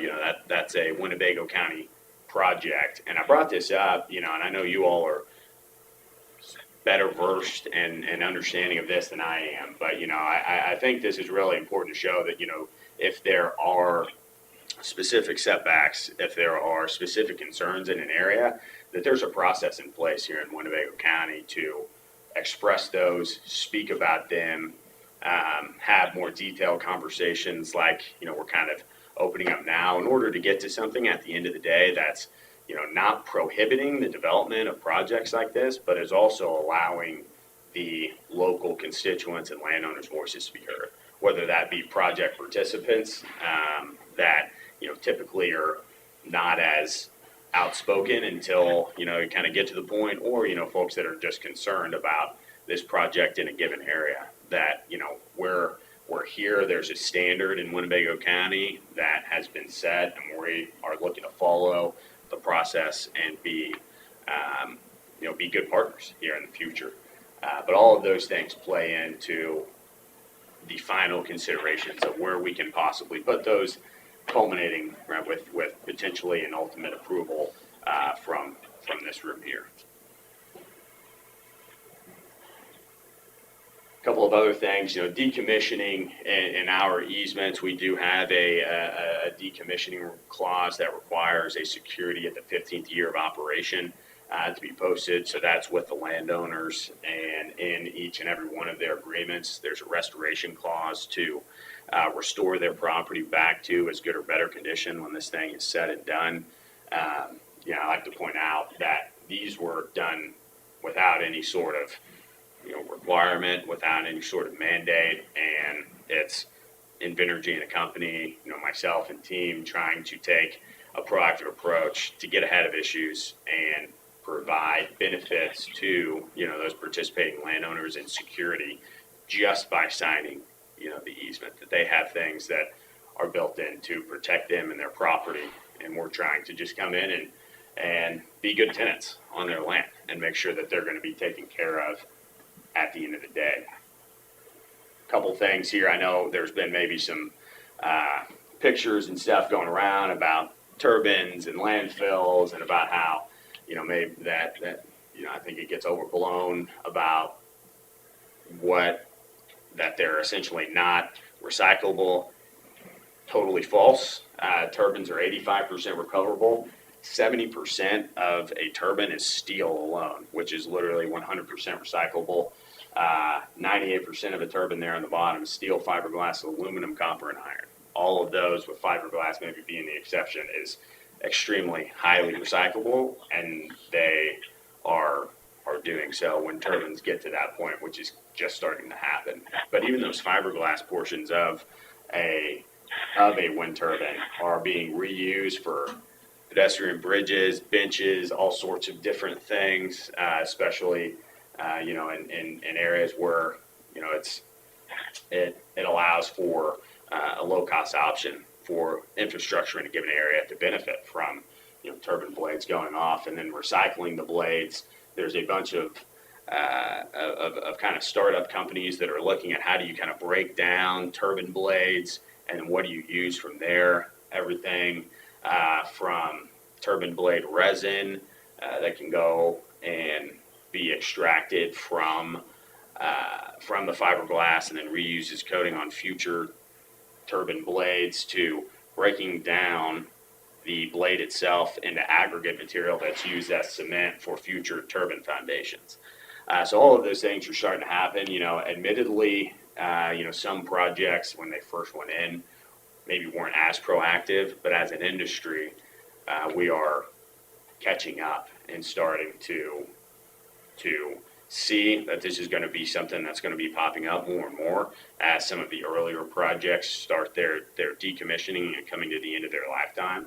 And, you know, it's something that's being taken care of. But just to put it in perspective, less than 0.1% of U.S. waste going into landfills from now until 2050 is going to be from wind turbine blades. 0.1%. You know, diapers are 5 times. There's 5 times as many diapers go to landfills every year, and all the above there. So just to kind of put it in perspective about all the things, and just making sure that the accurate information is out there. I want to spend, you know, too terribly much time on this slide. This, again, I know folks are concerned about potential property value devaluation as part of being either a participant in a project or being located close to an operational functioning project. And I've got, you know, two pieces of information to share with you after this. One of them is actually a full market impact analysis that was done in Freeborn County, which is just over the border in Minnesota, that looked at that area specifically. It's going to be as close to a, you know, Winnebago, Northern Iowa type market analysis as you could possibly get. And it assessed that actual area and looked at all, you know, the various inputs for property values and saw these takeaways essentially right here. The high level overview being that there's absolutely no evidence of development of or proximity to a wind project reduces property values. And I got the entire report here if y'all want to look through that after this. Some health impacts. Folks that might not be extremely excited about wind turbines in a given area typically, you know, cite a range of potential health impacts. I left this at a high level here and am open to diving into specific concerns later.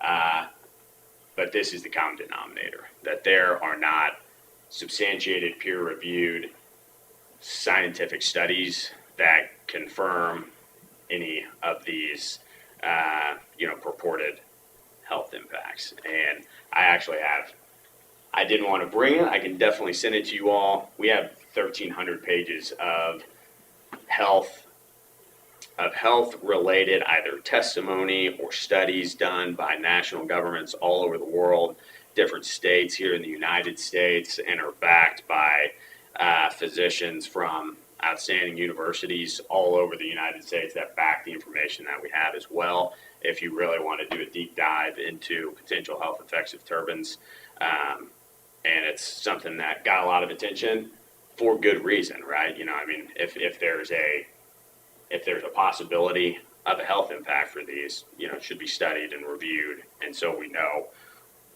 what we are doing in different communities. The good thing is that happened, and over time it stood the test of time, and it validated over and over and over again for all the projects across the United States. Okay, and now I'm finishing up here, just some final notes. These are real high level numbers. I mean, we're looking actually in Winnebago County, out of all the turbines, we're thinking about 5 to 8 wind turbines here in that northern part, just north of Lake Mills. So from the project footprint overall, it's relatively small. This is the type or range of an economic incentive that you would expect to see from those 5 to 8 turbines. But just want to take a second to summarize here that, you know, whether it's with the FAA and looking at, you know, approving turbine locations, working with the Iowa DNR, looking at noise, flicker, and any sort of other impacts, you know, this is something that we look at extensively and at a very detailed level and under a magnifying glass at every single potential location, all the way down to driving out and looking at the given area and making sure that it, you know, can hold the turbine, that it's going to have lower impacts. And then at the end of the day, this is going to be a project where people, you know, can feel comfortable that it was reviewed. All of those things can be discussed in more detail about, you know, what we've done, how the project is shaping up through the permitting process that's in place here, you know, in Worth County. We're certainly, you know, open to discussing all of these things, and I feel really good about the approach that we've taken as a company to do this in a sustainable way. And, you know, if there are concerns that need to be looked at in detail, you know, we're here to do that.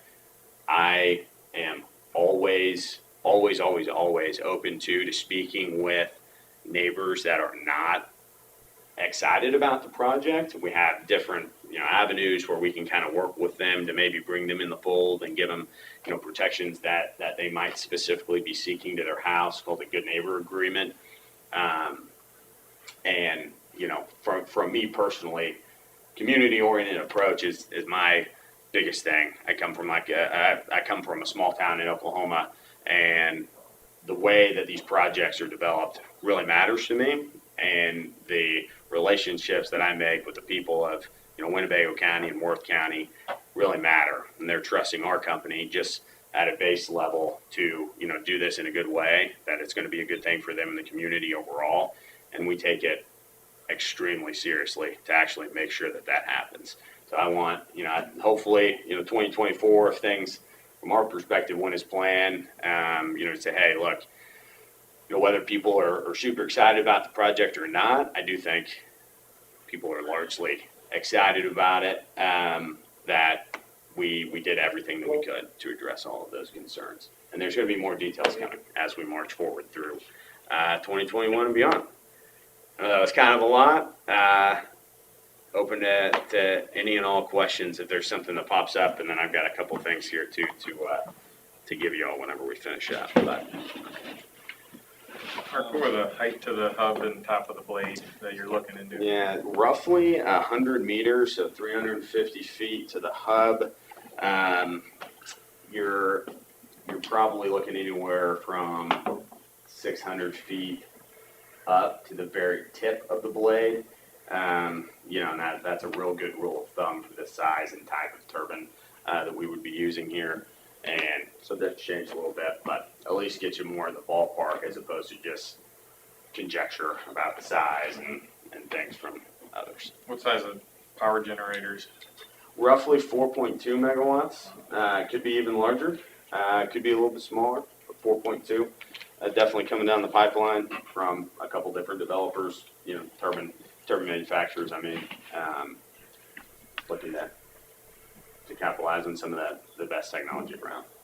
Well, some of the ones are about that same size that we already have, and they're only 2.5. Mm-hmm. Yeah, exactly. So I mean, big game changer is the inner working, the efficiency of the turbine itself. You know, that's where you get the true shrunk impact in a, you know, a given area from a land perspective. And, yeah. So is a turbine that's roughly the same size, but turns out practically twice as much Yeah. energy. Is that add any noise to them as far as? So they, you know, they all have different noise profiles. It's not linear. You know, the blades on more efficient turbines are typically a little bit longer, and so they all have, honestly, kind of, you know, a varying level of a noise profile with them. I would expect The generator itself. The blades are going to be roughly the same, I would assume, on right, because the noise they're going to make, because the if blade they got cutting through the air, they got the same 350 and then 600. I would assume the blade, no matter what, is going to be about the same. It's going to be roughly the same too from the hub itself, similar to like you know, maybe an older car versus a newer car. You know, you get a lot more horsepower, but now it's kind of nicer and quieter, a little bit smoother. Same type of things for wind turbines as well. And there's even technology too about a serrated trailing edge of the blade that significantly reduces sound over time. And so you start to see a lot of that technology just built into more advanced current turbine technology that older ones just didn't have or wasn't around back then.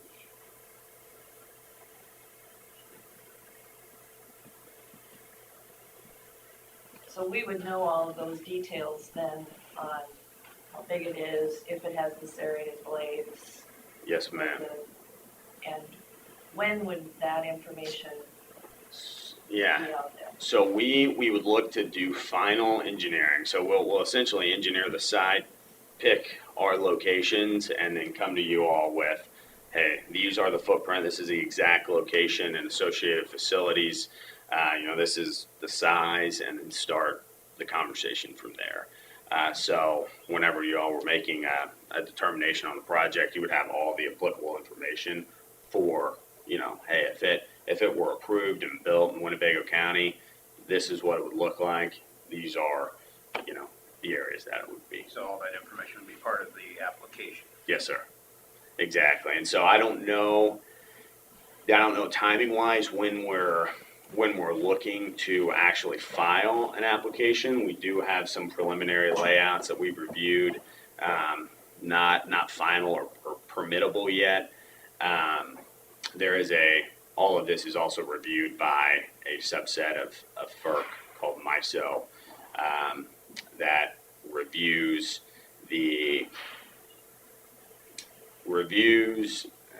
essentially how good of a partnership the project is to this area on the overall transmission grid.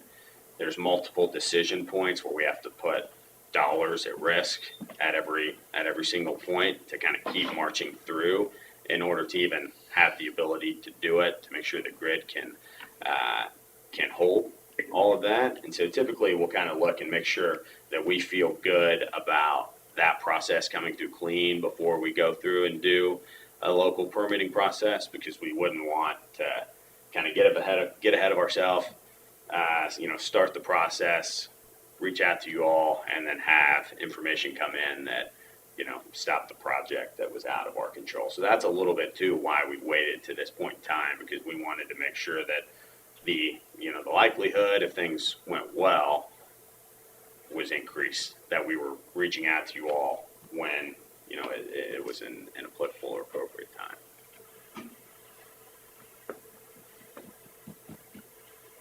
Any more questions from the room here then? What's the tallest that we have in the county right now? Are they 80-meter hubs?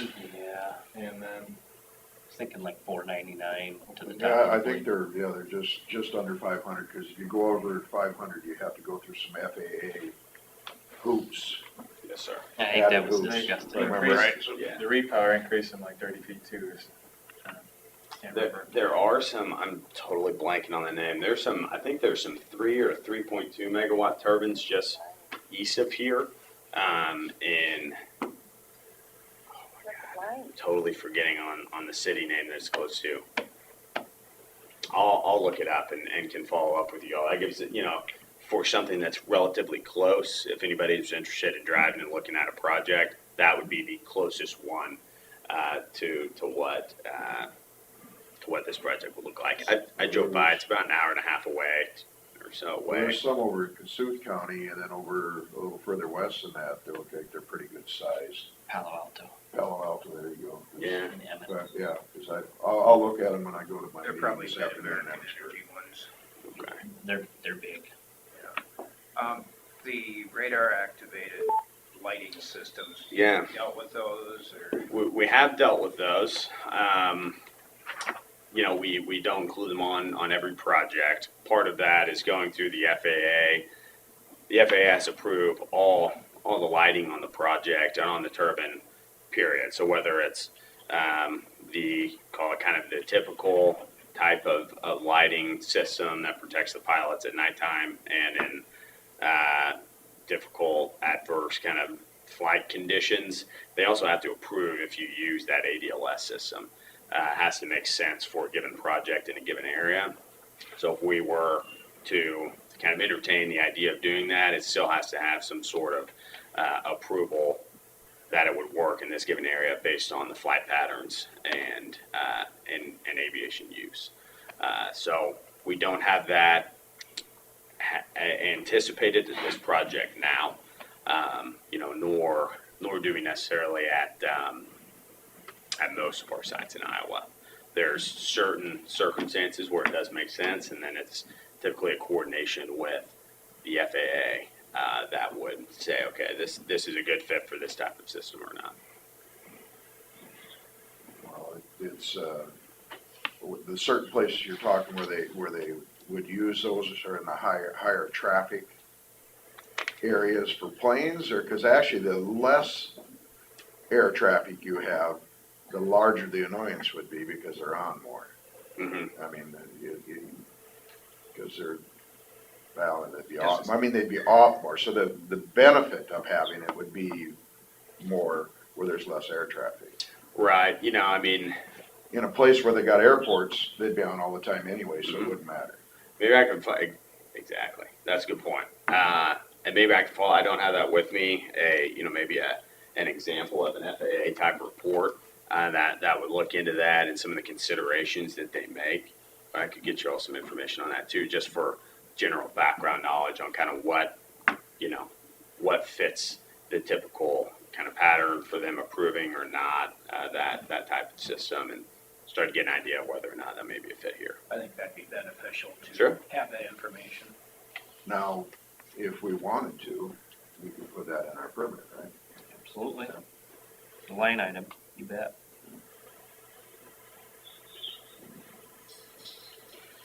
All right, so we'll briefly open it up to questions from our call-in.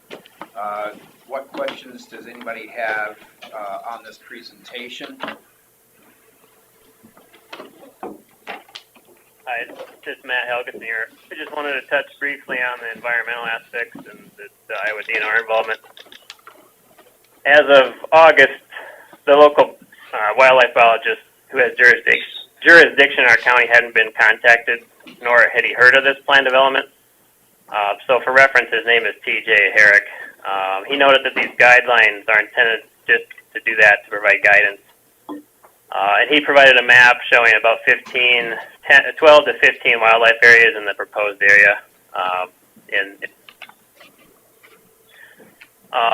And so I'm not sure how, I couldn't see the map that Mark showed very well remotely here, but I'd be interested to hear how private woodlands and wildlife areas are considered as well.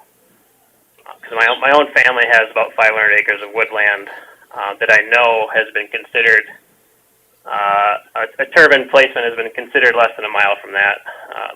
So I'd be anxious to hear what kind of dialogue is happening moving forward with the DNR.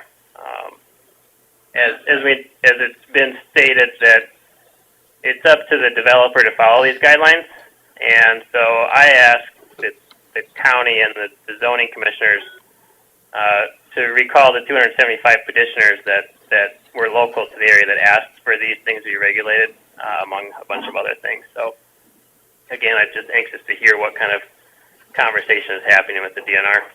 Yeah, I think, your map did show their lands on there. It was just north of Lake Mills. I remember seeing that yellow through there, and I think it was identified as a private part of it. Yes, sir. Yeah, and Matt, yeah, I mean, just kind of similar to the overall process described there. You know, if we'll start based on recommendations from the Iowa DNR and continue to hone in and refine on given areas that we're maybe particularly interested in for a potential placement of a turbine. Start to look at the area, hire a team of experienced, essentially scientists that are specialized in any given area, whether it's avian species or general, types of waterfowl or wetland areas, whatever it may be, and go out and look and study the site in detail. And then we'll take that information back to the DNR and say, hey, maybe we started at a quarter of a mile setback from the edge of this given area, and based on the findings that we have from our field studies, we think that we can shrink that. Or the opposite would be, hey, this is definitely something we're gonna stay back from. This is a valid habitat, and we're gonna keep the recommendation that the Iowa DNR has. So that goes on each and every year, where we continue to refine some of these things. And we've got 1 year of full avian studies that are completed so far that look at the whole project area as potential habitat, and are continuing to refine those inputs throughout this year, and we'll do so as we get closer to a potential type of construction or permitting of the project. Thank you. Yeah, and I would just comment that the DNR has often recommended a 1 mile setback. So, but thanks for the feedback. Right. Absolutely. Any other questions online from this presentation? Yeah, I have one. My name is actually Carrie March. I actually live in a wind project in northeast Missouri. Myself and another lady were going to come up at the beginning of the month to meet with you, but we kind of met with a ice storm and a snowstorm, so we were not able to come. So I just wanted to give a little perspective from what Mr. Kroll is talking about today, especially in regards to noise. The turbines here are about 500 feet. The closest one to my house is 2,100 feet. I have 13 within 2 miles on all sides, and then they just keep going from there. We do not have any, regulation or setback here, but essentially the setback that you are considering would allow a turbine as close as one is to my home. And as much as Mr. Kroll has in front of you in terms of graphs and data, it in no way encompasses the noise. And in the few months that we've experienced it, we are trying to figure out how to get out. We have a 6-year-old son who repeatedly wakes up at night telling us that it's too loud, Mom. We are trying to figure out how to move our bedroom into the basement, and that is just inside. We can hear the turbines inside on days where the decibels, like yesterday, were reaching, peaking into the 70s. The amount of noise is just unbearable. And I can't express to you how much these wind developers never seem to live in a project. They never seem to actually have ever experienced it. Their graph tells you that it's going to be fine, but the people that are actually experiencing it are not. And I've listened to a couple of previous meetings, and I actually had Matt look into. There was a couple comments about turbines locally there, and that you either didn't hear them or didn't hear them loudly. And so I had him actually look to see how close the turbine was to Commissioner Jensvold's house. And that turbine is 1.7 miles from his house. We actually have a unique opportunity here because they started the turbines up one at a time. And we had the turbine that is 1.6 miles away from our house start up. And I agree with Commissioner Jensvold that sound is very doable. You can kind of hear it, but it definitely is not life altering. And so I would encourage you, since you know what that sounds like at 1.7 miles, that you start there with your setbacks. I'm gonna have to disagree with you on that. The turbine that I was listening to, I was a lot closer than that. That was just yesterday. Yes. The ones from the my one that you were house that are that listening to, far but the away, one.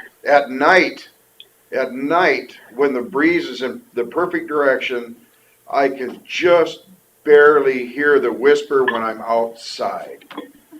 So, yes. I mean, that whatever would be the turbines same, you were around evidently are much noisier than the ones that were around. I don't agree with that at all. I think that Well, it is. why can't I hear it something inside my house like you are? Right, because yours is 1.7 miles away, and I'm trying to express to you said how yours was significant 1.6, those. right? My closest one is 2,100 feet. So we have them from that distance on out, and so I'm just saying that the distance in your considerations for setbacks, and understanding that at 1.7 miles for you is very doable, and that it is something that is not life altering. But that's not what you guys are considering. You are considering something even closer than one that I have to my house. Well, the and one the that noise, I was listening to yesterday, if I were in their house, I wouldn't have been able to hear it. And that one it can't be any more than 1,600 feet away from the house. So are you calling me a liar? I'm saying your turbines are evidently louder. We have the serrated blades. Well, there must be something different because the one I was listening to yesterday is. There are thousands of people across the United States dealing with the same thing that I am, and and local leaders that just take everything that these wind developers say, and they just don't listen. And this is why there's two couples just this week, one from Colorado that left after 5 years of living in a NextEra wind project and finally got out. And then there is a lady in Michigan, her name is Nancy. They put their house up for sale, trying to get out. They were offered $250,000 less for their property. So there are people that are trying to leave, that are people, and you can believe it or not, and you can believe it and blame it on the turbines, that's fine. But I'm here to tell you that there are people that are suffering in these projects. And you can take that for what it's worth. Well, and you can take this for what it's worth, because I am not a fan of wind turbines. I am not. And because nuclear energy is by far our cheapest and cleanest source of energy. So don't think that I'm trying to defend the turbines because I love them, because I don't. Right. And some of the comments that you have made, I have commented to Matt that I really commend your community's ability to have the discussion, because that did not happen here. But I would encourage you to really dig in and do your due diligence. And the 1,300 pages of health documents, I would ask him for those, and then make available to the public, so the public can look at those and they can offer you information in return. I believe Matt sent you guys previously, before we were going to come up, a Google Drive, and there's almost 300 health documents. She has thousands upon thousands of pages. I'm going to have to interrupt you. We've reached our absolutely comment period, and it's 11 o'clock. We have another timed discussion. Absolutely. Here, so we need to move on. Well, thank you for your time. You guys have a great day. All right. So Mark, give you some closing notes here. Just 1-2 minutes, and then be good to go. I'll kind of hand you these. Let's start with this. This is just like a high level information, a little bit more on sound. Talks at a high level of the project, just responding here briefly to what the lady on the phone said. I mean, you know, there's not going to be 13 turbines in Winnebago County at all, let alone 13 within 2 miles of any residence. We're talking 5 to 8 in total here. So it's not apples to apples of a comparison. We'll monitor these and model those to a 50 dBA 9-time standard, which those types of multiplying effects that you would see from other turbines, will not happen here. And the multiplying effect from multiple turbines so close to a given residence won't happen So here. did I mishear? How many are proposed? 5 to 8. 5 to 8. Yes, ma'am. In the county. Yes. And can I ask how many over the line? Say what? Into wood. So yeah, the roughly 15% of the project is in Winnebago County. So 15%, yes, ma'am. So when Worth County would have the large majority of the proposed turbine locations, and then with that, the information is already publicly available. All those 1,300 pages can provide links to it here. I think I only did 2 of these. I don't know how interested you all are, and that's a shadow flicker assessment that was done of a project in a local area. This looks into some more of the detailed project specifics of the communication studies that we've done at this project already. I'm going to do these are. Get 2 of these too. Okay, here we go. These are some information on end-of-life strategies for turbines. Kind of looks into a little bit more detail too on some of the things that I was talking about. And all of these too show the studies that back them and why these are applicable documents. Sorry if this is a little overboard, but I wanted to make sure you all had, accurate information that's been backed by years of research and study. By independent researchers. Yes, ma'am. These are shadow flicker documents. One more of these, and then I'll get to the final information. I think that'll be particularly helpful based on the information kind of mentioned on the phone as well. This talks about some of the lighting, which we talked about today. Notes just at a high level, the communication that has to happen with the FAA, just kind of better inform conversations that we may have in the future. And then this one's really going to be, again, I only have 2 of these. I think this is an extra one. Okay, thank you. This is the high-level takeaways from those 1,300 pages on noise. This is from an application in Minnesota that was really close to this project area that touches on all of that in detail. I mean, I can send you the link to the information as well if you're interested in looking through it. It's been publicly available information. All the studies and surveys have since they've come out, and then this particular project-specific study has been available since 2017, 2018. I don't know if you're interested in the market impact analysis and the noise analysis. 2 of these as well. This is a little light reading. Yeah, that one. You can. Some of these too. You can flip through. The tables and stuff are really telling. Get good snapshots, and then as much as you want to look into detail. And again, I wanted to bring these because they are. I think it's a unique set of circumstances. One, that Worth and Winnebago County have existing projects to look at, and then 2, that some of these more detailed and in-depth studies happen so close. So you can look at that and kind of take the takeaways from it here. But we're excited about the area. We want to do it the right way. We don't want to put 13 turbines or anywhere any close to that around somebody's house. And we don't. There are hundreds of thousands of people across the United States that live close to or right in the middle of wind projects, and we want to be the projects where this turns out to be something good for the community, for the project participants that elected to do this, as well as hearing the voices and concerns of local residents. Okay. Sorry for running over on my time. I really appreciate y'all giving me the time here, and please follow up with questions as they come up. I'll give you your desk back too. All right. 11 o'clock, John Torbert, IDDA, to discuss updates. You don't need me more, do you? What's that? You don't need me more, do you? No, but thanks your blessing us with your presence. Wonderful, thank you. Carla, could you scroll down? Is that the last one there, 18? You got that. 19. The dogs.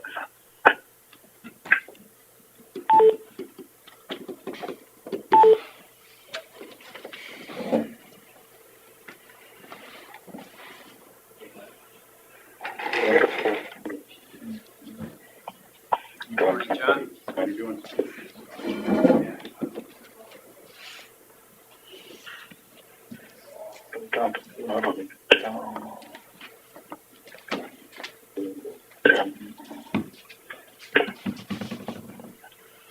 There you go. Yep, it's all yours. Good morning, everyone. John Corbin with IDDA. Good to be here and good to see you all again. Bring you up on a couple of things that we've got going on right now. First of all, I want to talk a little bit about the legislature and what we've got going on right now. If you recall, last year we had a bill that was supported by the organization that dealt with two issues. The first was classification and reclassification publication.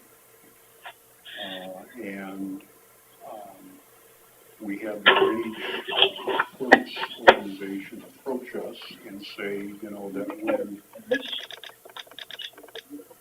when you do a classification or a reclassification, current law requires that you publish that classification schedule or reclassification schedule. And the clerk's concern about that was essentially one of cost. She said, you're paying, in some cases, multiple thousands of dollars in publication costs for landowners to receive have information in the newspaper, which they've already received in several forms. And it's just, unnecessary expense passed back to the landowners. So that was the first part of the bill, was to deal with that and change those requirements so that that information did not have to be published, that it could be made available through other means. The second part of the bill deals with when you need to get an engineer's report on a repair. Current law says if you have a repair that exceeds $50,000, you need to get an engineer's report. As I've talked about this going out and visiting with the counties, people have indicated that you get to $50,000 really quick when you start talking about repairs. And we had a bill that came into the session early last year, which my board of directors looked at, which raised that $50,000 threshold to what's called the competitive bid threshold, which is $139,000.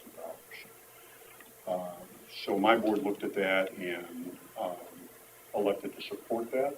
I think the original bill last year had that higher than 139, and we did not support that, but we did support the competitive bid threshold. Last year's bill passed the House. I think it was 97-0, got over to the Senate. We had a committee in the Senate, was on the Senate floor waiting for passage, and then COVID hit. And legislature went home for 3 months, came back in June, and we tried, but the legislature at that point decided not to take it from them. And they were dealing with the budget. They were 2 weeks away from the start of the fiscal year. Budget wasn't done yet, so all of their time, most of their time was spent on the budget. They took up very few bills, policy bills, and our bill, along with a lot of others, died as a result of that. So the fortunate thing is, it was election year, so you start over, legislation doesn't hold over, so you have to start over January 1, which we have done. Again, my board signed off on the bill. We had a business meeting back in December, signed off on that in our legislative program, so took the same bill back into the process this year, and the bill is moving through. We have got it out of House Committee, and it's on the House floor eligible for debate. We've got it out of Senate Committee. It's on the Senate floor. Could come up today, as a matter of fact, so we're watching that very closely. So that looks like it's pretty much on the path to take place. And certainly, if you still want to get an engineer's report for a lower amount, you can. It just leaves it to the discretion of you all as trustees of the drainage district. It looks like another provision that might be amended onto that bill today that talks about informal notice. And basically it states, it amends those notice sections in the law and says, you know, in those notice provisions that the county can send an informal notice via email. So it essentially adds email to the kinds of notice that a landowner can receive. That wouldn't constitute official notice, but if a landowner comes in and says, hey, can you just email me that? Which I understand happens now anyway. That would make that available. So that's probably going to be amended onto the bill in the Senate today. So that's looking pretty good. I don't know of anything else coming down the pike right now, which is really concerning. I have been told there's another drainage bill coming out on the Senate side. I haven't seen that yet. I don't know what's in it. But we'll be watching that very closely when that comes up. So right now, things are looking pretty good in the legislature. The other thing I would talk about that IDDA is involved in is that we were approached last year by a group that's called the Iowa Ag Water Alliance. That is an offshoot group of the Iowa Soybean Association. And they were in the process of applying for a federal grant to NRCS, and they wanted IDDA to be a participant in that grant. And again, I took it to the board, and we agreed to do so. And the grant was awarded. It's a 5-year grant. And basically what the purpose of the grant is to do is to talk about what is called conservation drainage. And, you know, for lack of a better term, what conservation drainage does is look at drainage as more of a water management system as opposed to a system of just taking water off the land. And, you know, as an example, you know, if you all are doing a drainage improvement right now, or have one coming up, essentially what happens when you do an improvement is you put in a bigger version of the same infrastructure. Put in bigger mains, carry more water. You know, what conservation drainage says is that, you know, instead of just looking at the system in terms of bigger mains, maybe there's a way we can incorporate things into that design which would make drainage more environmentally friendly and make it more of a conservation practice. We now know that with weather extremes that we've had, Iowa had, you know, you have times when you have too much water and you have times when you have not enough water. What drainage does is in those times when you have excess water is take it off the land. We do that very effectively. Drainage law is very effective at getting that water off the land. But what about those times when you go, you know, 4 or 5 or 6 weeks without water and you could use some of that water? And what conservation drainage says is maybe there's a way we can capture that instead of just getting everything off the land. Maybe we can hold it in the soil profile, and there's companies that design you know, underground systems that will do that, holding basins and things like that. So What conservation drainage says is let's look at drainage as a water management system as opposed to just a system of taking water off the land. And if we're doing a drainage improvement, maybe there's a way, as long as we're redesigning the system, to design conservation practices into that system. You know, maybe we want to add a bioreactor, maybe we want to add saturated buffers, maybe we want to add holding basins, you know, wetlands for the purpose of holding tile water so that it naturally denitrifies. Under the terms of this grant, it is very possible that in that kind of a circumstances that those conservation structures, the cost of those would be paid for under the auspices of the grant. So that's what we're talking about, and what IDDA's role is what I'm doing right now, is talking to you about it, making you aware of it. There's an improvement coming down the pike, and you want to look at that. Obviously, that would have to be a decision you would make as trustees for the district. And the second piece of that, obviously, is the engineering part, where those kinds of things would have to be engineered into the improvement. So basically, we're just providing information to you all. What you do with it is up to you. But I personally think that that's really what the future of drainage looks like is more of a water management system as opposed to just getting water off the land. So, DD 11 lower. Oh, yeah. Be happy to respond to any questions. Have they killed the bill with the drainage and the changing the valuations of the land? And did you see that bill? Yes, I did. Have they? How's that going? The bill is out of committee. It is eligible for debate, but there are some pretty significant problems with how the bill is written, and I don't like to forecast the legislature, but I think that unless the bill gets some rewriting to make it a little bit clearer, it's going to have some pretty rough sledding. Okay. Department of Revenue has said that the bill, as it's currently drafted, is not capable of being administered properly. And that's a pretty important opponent. ISAC is also an opponent for the same reasons that, the bill may have good intentions, but it's not designed properly. So I think the bill has some rough sledding, and it's going to have to show some rewriting if it's going to be successful. So is some of this water management suggestions already in place?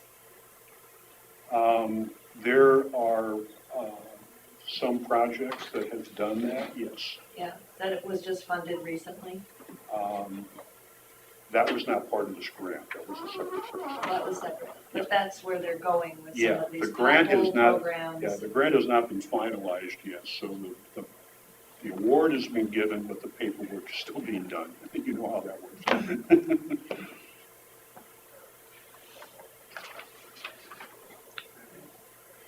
Anything else for John? Interesting. Thanks, John. Thank you all. Appreciate it. Keep up the good work. Yep.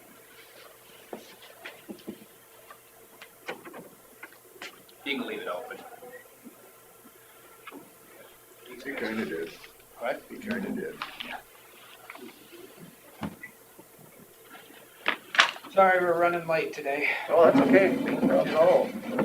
All right. 11:15, Gary Anderson, architects, to discuss possible action, bid letting timeline and setting public hearings for contract. What do you have for us, Gary? So I guess just a few things I'd like to kind of just summarize on what we're doing for a process on the re-roof. Just to clarify, we're talking about what we call the 1896 courthouse building and the 2002 courthouse addition. We are not planning to do those small sections of roof around the perimeter of the building. That's not part of this project, nor the connecting link between the two buildings. That re-roof is not in this. So we have basically the tall pitched area, the clock tower, and then the addition. That's the extent of the project. What I'm planning on doing is bids being received on March 17th, which is a Wednesday, at 2 p.m. Can you hear me okay? Yep. Okay. At 2 p.m. They'd be here at the auditor's office, we collect them. I'd like to do a mandatory pre-bid conference. The bidding laws don't state anything about a pre-bid at all, but mandatory pre-bids are done. And what that does is it means the fact that a person that attends it is allowed basically to submit a bid, but those that don't attend it, they could submit a bid to generals, to contractors that attend it, but they couldn't submit a bid themselves. The reason why I'm doing it that way, my rationale, and I guess I'd like your blessing on this too, by the way, is a person really needs to see this building. They have to see it. They have to understand it. It's very complex, this courthouse.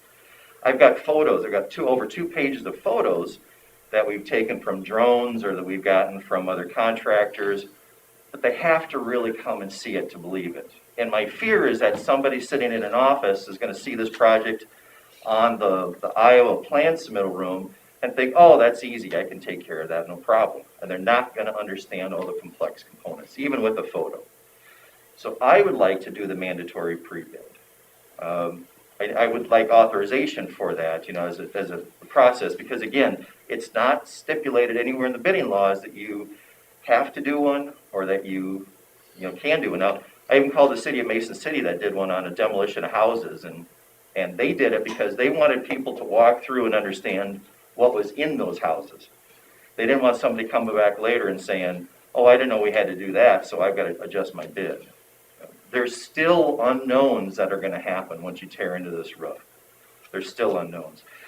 So with that in mind, what I'm doing in the bid is the base bid is all of the components that we've outlined for the scope of work.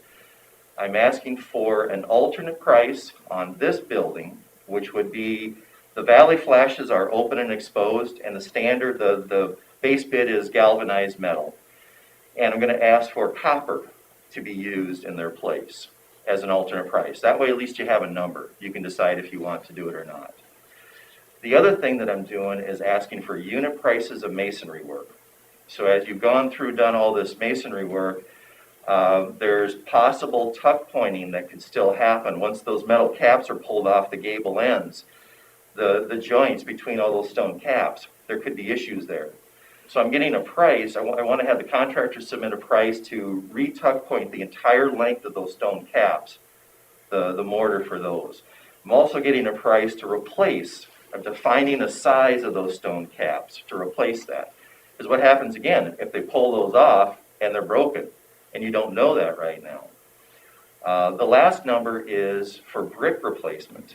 The scuppers, where the water is collected in these trough areas, and then they come through the wall, it's called a scupper, to a collection box, which goes to a downspout.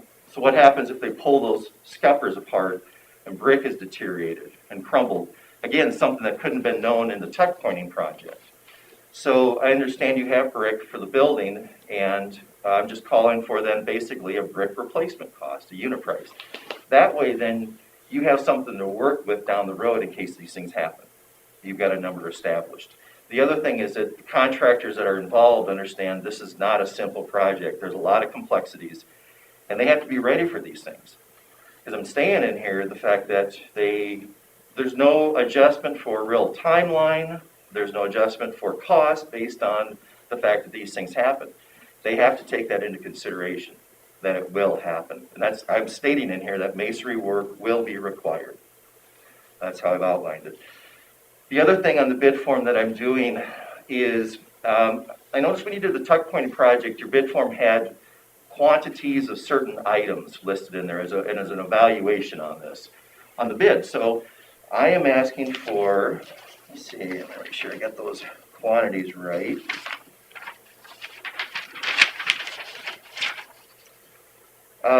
Square feet of asphalt shingles, square feet of EPDM membrane, which is in those metal trough areas of collection water, and then lineal feet of sheet metal coping cap on those gable ends. I thought what would help, just to make sure the fact that a contractor came here, looked at things, understands what the building is, if I ask for these three things, you would have something to really take a look at the numbers and evaluate, to make sure that they really understood the project again. And it was apples for apples. Exactly, exactly. Otherwise, if it's just a number, you wouldn't really know, do they have it all covered? Yeah. So though that's a piece of the bid, I guess, that I would like to have offered. Now, obviously, we can change this during the bid process if something really happens and if there's a concern about it. We can do an addendum to modify that. But that's what I'd like to do, just to help cover the fact that people that are looking at this really get it. They understand what has to happen for this building to do the roof. So the pre-bid meeting, I talked to county attorney, and we looked at March 10th at 9 a.m. That's a Wednesday. That was a date. The concern was that there was nothing going on with court, because we've talked about going up into the clock tower area, and to get there you have to go through the judge's chamber, I guess. So I wanted to make sure that there wasn't going to be really any interruption with that. The bid date, again, March 17th. The timeline, I'm giving them, I think I said October 15th is what I'm looking at. Give them the whole summer. We're not doing liquidated damages on this, and what I don't want to do is really rush somebody, because, you know, one thing that could happen is supply of materials could happen. The shingle that we have, it's a very, very good shingle. It's like 355 pounds per square, so it's a tough shingle. But what if, for instance, something happens in the supply? You know, we can't predict those things. That's the asphalt shingle? Yes. That's the one thing that stuck out to me as I was reading the whole thing, sent it out early, is asphalt shingles the product to use on this?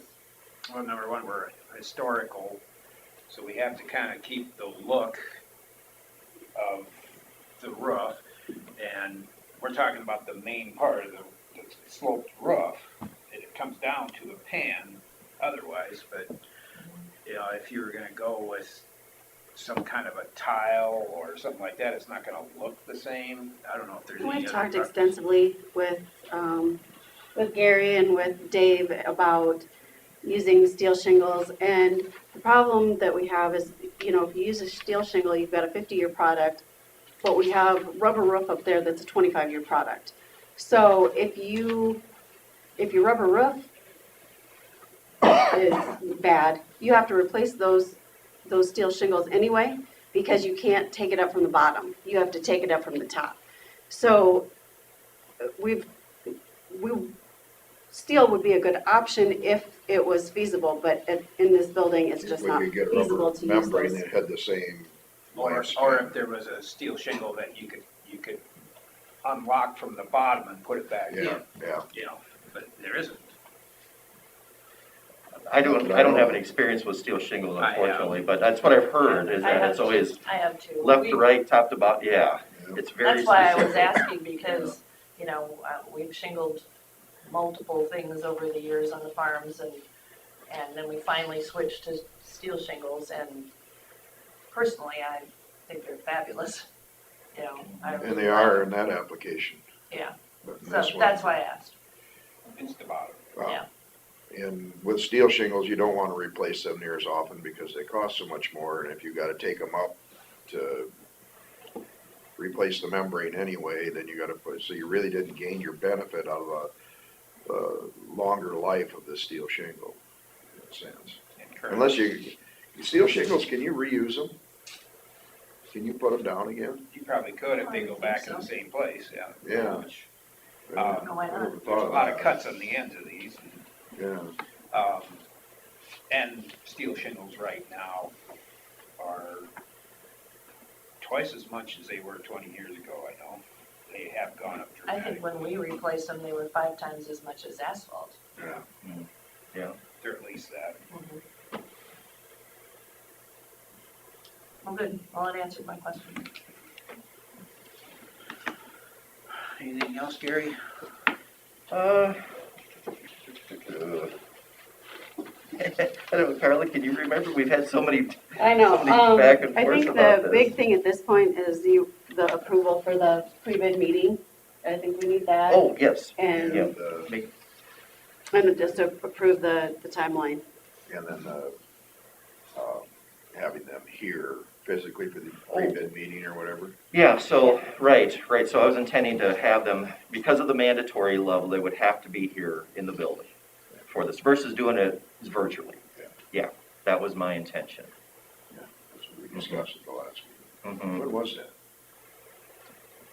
I was gonna fill out my mileage thing, and I couldn't remember the date. It was when I went up north, so I can give you that date. All right, yeah, someone could find it, So Gary. you're I forgot to write gonna it down. probably eliminate some opportunities of people, but you're going to actually have more control over people knowing exactly the scope of. I don't think we're eliminating opportunities. If they want it that bad, they can come and. They just gotta come and see the complexities of it, and so. Something that changed in the bidding law is that we cannot ask for qualifications up front, experience. We cannot do that anymore. So it would be good, honestly, to have some sort of inventory, so to speak, of what credentials a person needs, but we can't. And so by having something like the mandatory pre-bid, they could show up and decide not to do it. That's perfectly fine. But in some sense, yes, some people may look at it and say, oh, no, I don't want to go to that, or whatever, for whatever reason. Yeah, that's always possible. But to ensure the fact that you get the right people that are willing to invest the time and the energy in this, to me, I think that's a bigger item to be concerned with. Carl, Doug Harmon said he's on the meeting call but can't hear anything. Is there something we need to do? I don't know. just Can you hear us, Doug? That will be for the next one. I don't know. Maybe he should just try calling in again. We're not muted on this end. What's that? We're not muted on this end. No.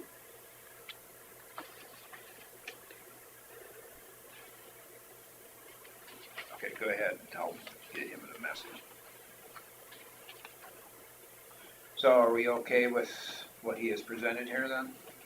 Yeah. Makes sense. Okay, I'll entertain a motion to that effect. Oh, how would you state it? Make a motion to approve the, What was the document do we called? want to do it all in one motion or a separate motion? It's all in that one document, right? It's all in one. What you presented to us is in one document, right? Yes, other than the public hearing, the date and time for the public hearing on it, I don't have that in here. Okay, But so. that's usually, I think, a secondary thing, but So yes. these are your roof bid specs and timelines? Mm-hmm, yep. And then we would just add in the, Setting the public hearing. setting. Let's do the public hearing in a separate motion. Let's approval for the pre-bid meeting, the timeline, and the specs as presented. I would make that motion. Okay, I'll second it.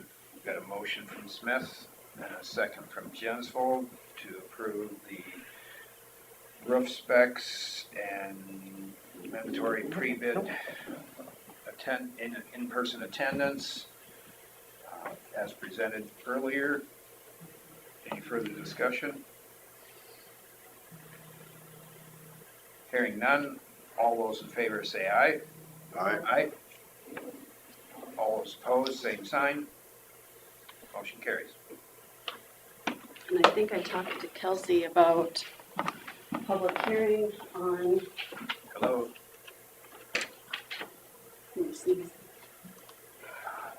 We are running late. We still have quite a bit to go. Excuse me. Let's do our roof thing with our architect. We're supposed to be It's at. just allergies, I We're promise. supposed to be at the assessor's I know. conference board. Dry buildings do it to me. March 16th. I'm not gonna be able to go.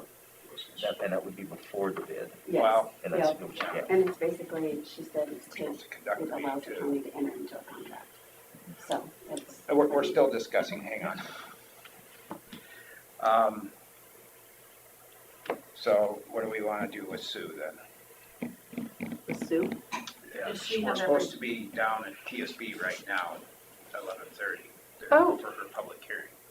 Okay, Can we take a quick break and do the, well, let's pass the last part of it. We'll be right with you. Hang on. I can make the motion to set the public hearing for the contract on, do you want that date? for March 16th, March is that okay? 17th, wasn't it? It's a, Oh, no, it wasn't. no, that's the public hearing, and that'll be March 16th. Oh, yeah, the pre-bid meeting, that one? No. The bids are gonna come in on March 17th, Oh. the day after your public hearing then. Okay, all right. So that was your motion then, the 16th? Yep. All right, Do you want to do like 9:30? 9:30? All right, I'll second that. All those in favor say aye. Aye. All those opposed, same sign. Is that it then? Yep. All right, that's all I need. Sue, is it possible to put you on conference here right now, or we can take care of it? You got it right?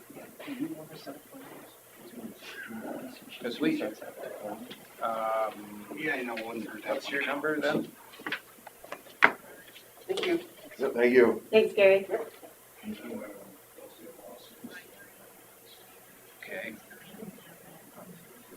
One thing we had All right. that meeting after last week's meeting, we had a short agenda.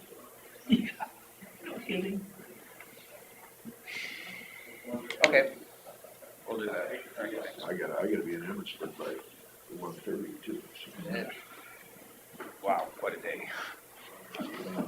Okay, so should we just call into hers? It's just a quick public hearing for their budget and that's it. All right. I'll do it on here. I'll be right back. We'll just leave that one running, but.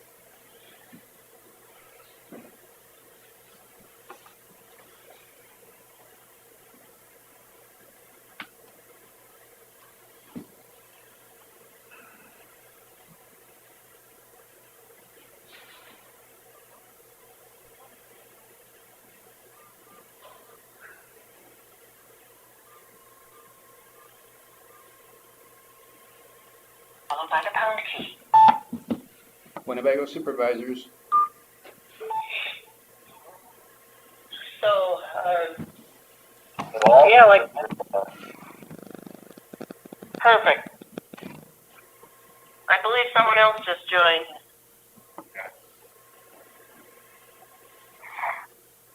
That's probably what Doug was calling into. He's supposed to be on that one too. Oh, is that right? Oh, there's Terry. Yeah. So we're here, the three supervisors are here, Sue. Okay, thank you. And I got Doug Harmon on the phone, and Ryan joined, and let's see, Louise and Cindy Carter were all going to join the conference call that I've heard, but they aren't on yet. So currently, we don't have a quorum. Oh dear. Is it possible to see if we can get a hold of everybody, kind of get everybody to come back in 20 minutes? Keep it going I can to wait for a quorum. I can certainly try. And we'll keep working with our agenda here and then come back to it. Is it okay if once I get people on the line, I just shoot you a text? Yeah, why don't you do that? Okay, that'd be perfect, Jerry. Thank you. All right, thanks. Yeah, we don't have a quorum yet. That's what Doug Harmon was calling it on the other conference call. Yeah. Oh, So it wasn't this one. It's same first digit numbers, but the last six were different. okay. Okay, so on our agenda, we're going to go on to, we'll go ahead and do number 11. Consider for approval annexation report, DD 11, and set public hearing dates. Rick? Give you a quick map. This has been what's happened a lot recently is when we're doing a project and do a reclassification, we discover that there's properties that should have been in and aren't. So I'm just going to show you on a map where those are for District 11. And then ask you to set a hearing date on a report for annexation.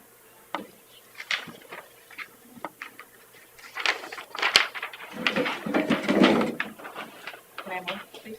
Just to see if that's okay. Thank you. There's not very many acres, but this is the time to do the annexation and get it cleaned up. And you can see on there where they're at. It's the typical situation where they're on the outlying part of the district, and they more than likely just followed property lines as far as whether they're in or not. So, it doesn't take a lot to do this as long as we do it as part of the reclassification work. We've done the boundary, watershed boundary with the reclass, and so these show up very readily. Have a report that's been submitted.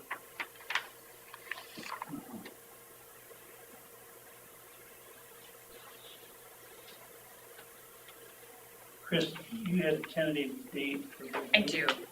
Yeah. Here first.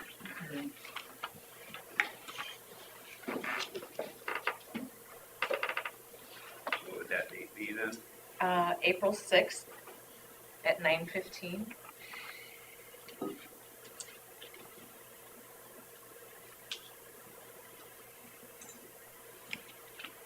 right. Anybody have any questions on the annexation report? I'll make a motion to approve the annexation report for DD 11 and set the public hearing date for April 6th at 9:15. I'll second that. On a motion from Derby and a second from Smith to approve the annexation report for DD 11 and set the public hearing date for April 6th at 9:15. All those in favor say aye. Aye. Aye. All those opposed, same sign. Motion carries. Consider for approval pre-classification report for DD 11 and set public hearing date. We have two reclassifications for this district. What is happening is that just a portion of the district is paying for the current project. Improvement. For the improvement, yes. And so we did a reclass to cover the project.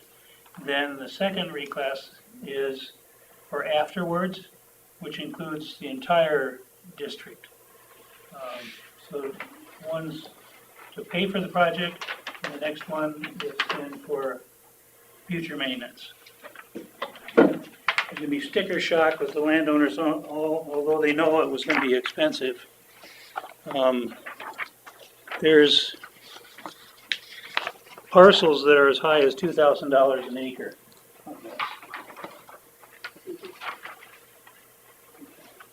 All right, yeah. So basically what we're after here is setting hearing dates on each of these reclassifications.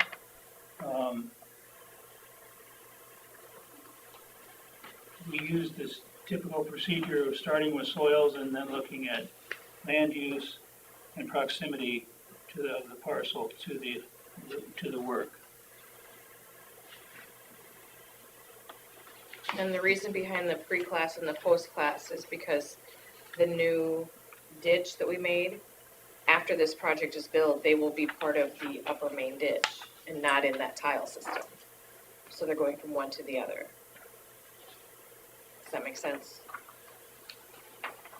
We've done this several times through the years. It's just a big project like this, it works out better this way. Try and be the most fair so that the people getting the benefit from the ditch extension and the tile are the ones paid. And that's what this does. When I send out a letter to the landowners regarding this hearing, I will send out those 3 sheets with it, along with the letter, and that way they know all the information. Chris has done a summary of totals for each landowner. The one that has the most, of course, is the Thompsons, and that was... Yeah, you can see that without even having to add it up. Yeah. It's about $879,000. Yeah, for the one landowner. But that's, part of that is why this project went forward. He had enough land that it really couldn't be stopped. Did we get the West Prairie NEL congregation figured out? I'm then? working on that. Okay. It's not gonna be you Well, or not your me, church. but our Yeah, church, yeah. We're farther downstream in another district. Yep. All right. Well, do we want to, they're ready on that other conference call, we want to quick do that and get it over with? All right. Okay, let's do this again. April 6th at what? 9:20. And then November 13th at 9:30.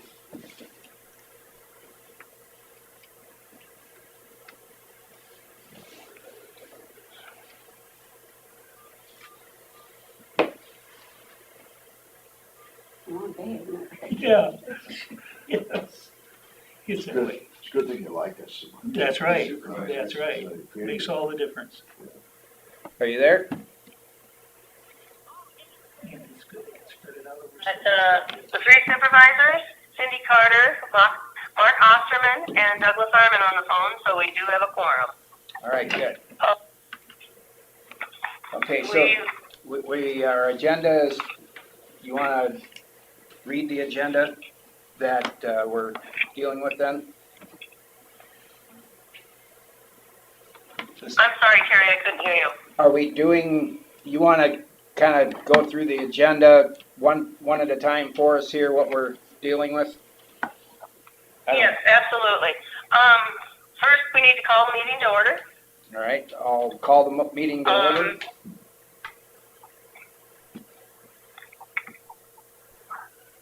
Okay, so then,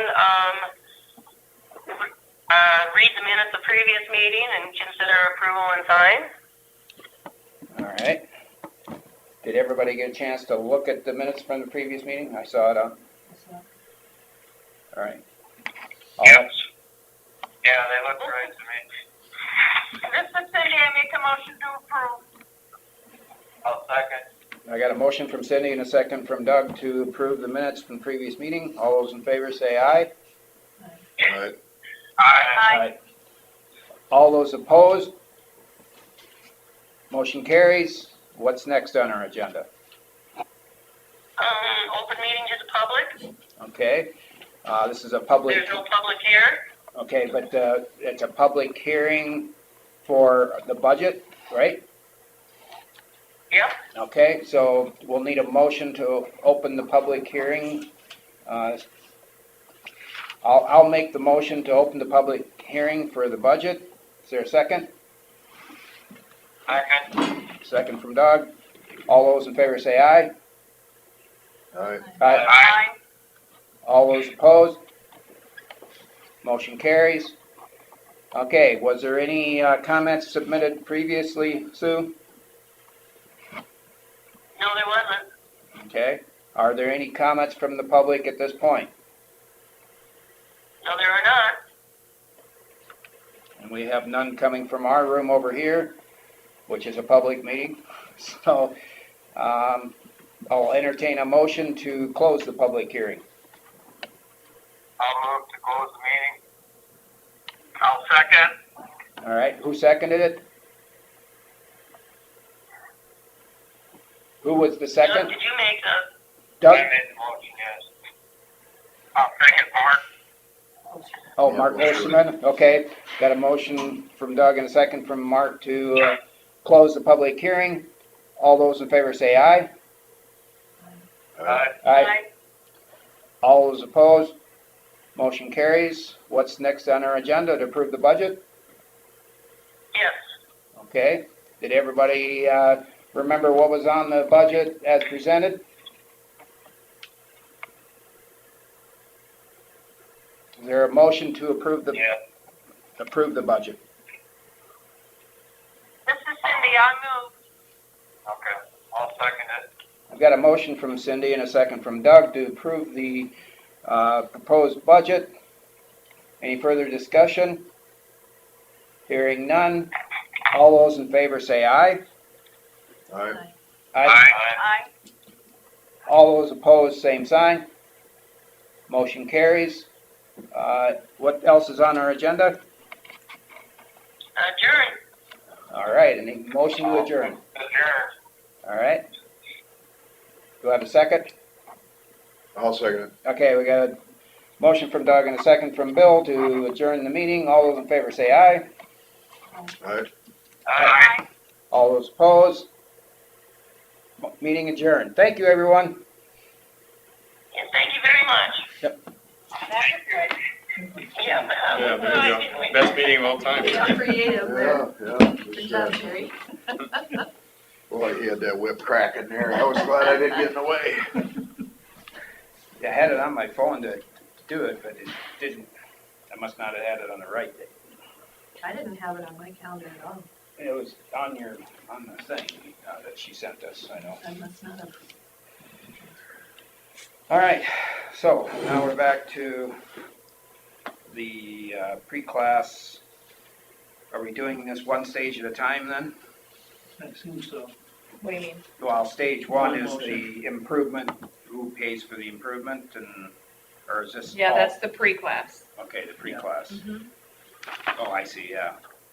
All right, so I guess I'll make a motion to approve the pre-class report for DD 11 and set the public hearing date for same time, 9:20. 9:20. April 6th at 9:20.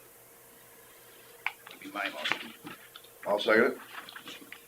Okay, I got a motion from Derby and a second from Jensvold to approve the pre-class report for DD 11 and set public hearing date for April 6th at 9:20. All those in favor say aye. Aye. Aye. All those opposed, same sign. Motion carries. Consider for approval post-classification report for DD 11 and set public hearing date. So this is the final one. When we're all said and done, then it goes back to this post-classification where we've got Right. open ditch and we've got the tile. Yep. Right. And what they look like is this is to be used for the levee for the improvements. And this is for after the improvements and any future repairs. Okay. So the reports will be labeled as such. This one's April 6th at 9:30. 30, okay. I'll make a motion to approve the post-classification report for DD 11 and set public hearing date for April 6th at 9:30. I'll second that. On a motion from Derby and a second from Smith to approve the post-classification report for DD 11 and set public hearing date for April 6th at 9:30. All those in favor say aye. Aye. All those opposed, motion carries. Okay. Auditor's office, do you have any drainage to discuss? Yeah. Do you want to bring it up or do you want me to? I can cover it quick. So you want to hand it to him and Sure. I'll Yes. So, Bill and Perry, you probably remember last fall or early winter, I brought up, probably been last fall. When they were working on DD1 reclassification, secondary roads, got a disproportionately high benefit assigned to it. And they fixed that with that project, but I reviewed the reclassification reports for the last 20 years for all the districts, and I found 8 others that have that similar issue. So, what I think should happen is the factor for secondary roads in each of those 8 reports should be adjusted. This isn't a big spreadsheet full of information, and everybody else in that district would be raised to, a fraction to cover the benefit taken from secondary roads and assigned to the landowners. This is kind of a big deal from what it means for secondary roads, just because instead of the landowners in that district paying, it would be the secondary roads, which in turn goes to all the rural taxpayers. Some of the percent benefits, just backing up, secondary roads occupies about 3% of the land area, so you'd think our benefit would be pretty close to that. In some of these cases, 12, 14, 17, 19% of the benefit assigned to secondary roads. So you can see that, even double the percent area you know, it'd be 5-6%, and they're too high. Like it was a glitch in the classification process. This only applies to districts that include city streets. And when districts include city streets, the formula changes a little bit. So we found what the problem is. We identified all the reports that qualify under that problem. I think we know what we need to do to fix it. It's mostly administrative work, and most of it's on Chris's end, but Jacobs and Westergaard would have to revise those reports. And it would take very little effort on our part to just quickly re-examine this and decide what kind of adjustment we should do to that. And it's all on the computer, so once we come up with a decision on the percentage, it's just basically hit and print. So What about notification to the people being affected? Yeah. So just like any other reclassification, it would take public hearing and notifications to the landowners. So I figured in all of these districts, there's 3,913 parcels, which would entail 1,669 letters to go out. So that's about $851. So who's paying for the letters? I think secondary roads should pay. I because do too. They are requesting the classification, and that's what we would do with any other landowner who wanted to switch a classification. After the fact. Yeah.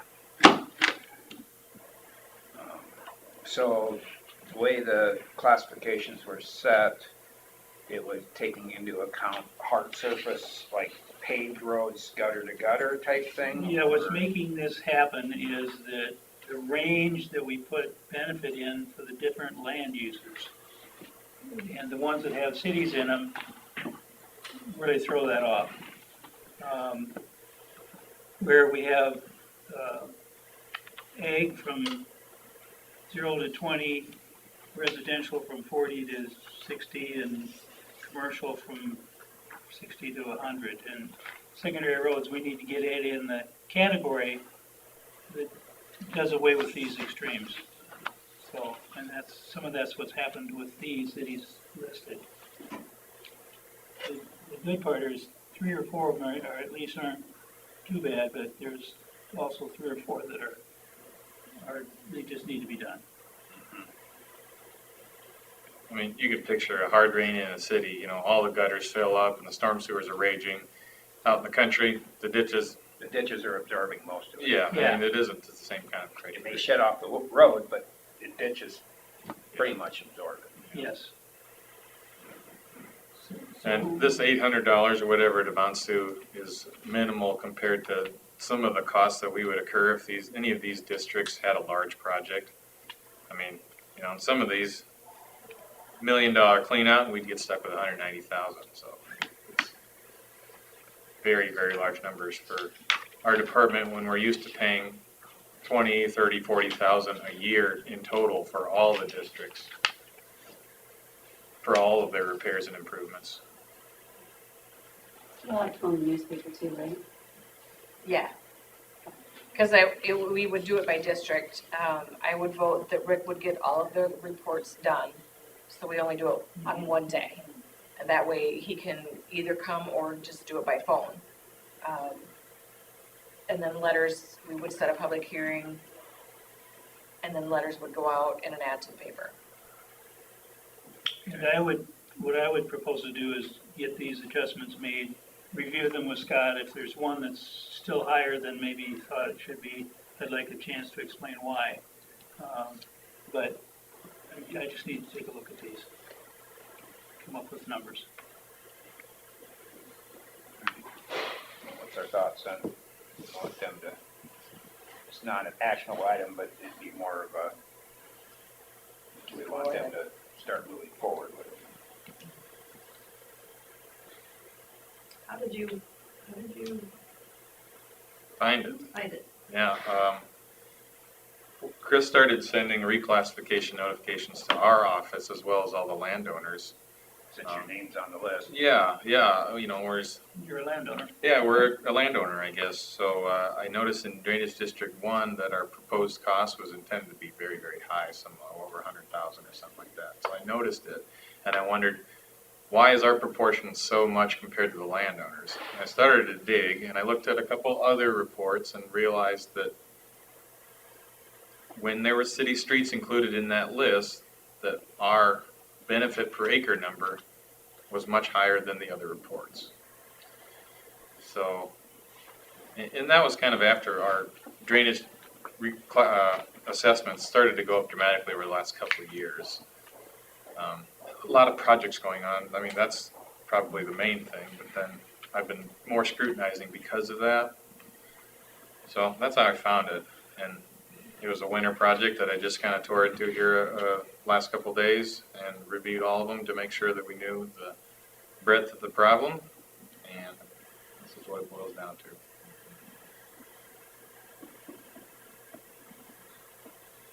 I regret not finding it sooner. Are any of these two-county?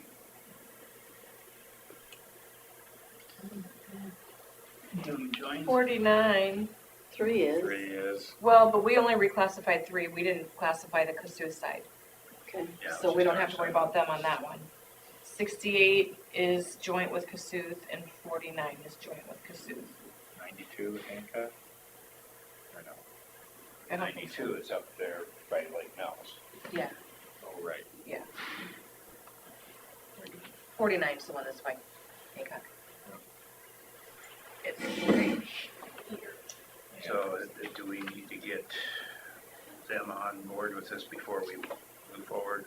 I don't know what the proportions were. Well, it's gonna be, Ours is pretty high, I know that. it's gonna be an added cost to their landowners.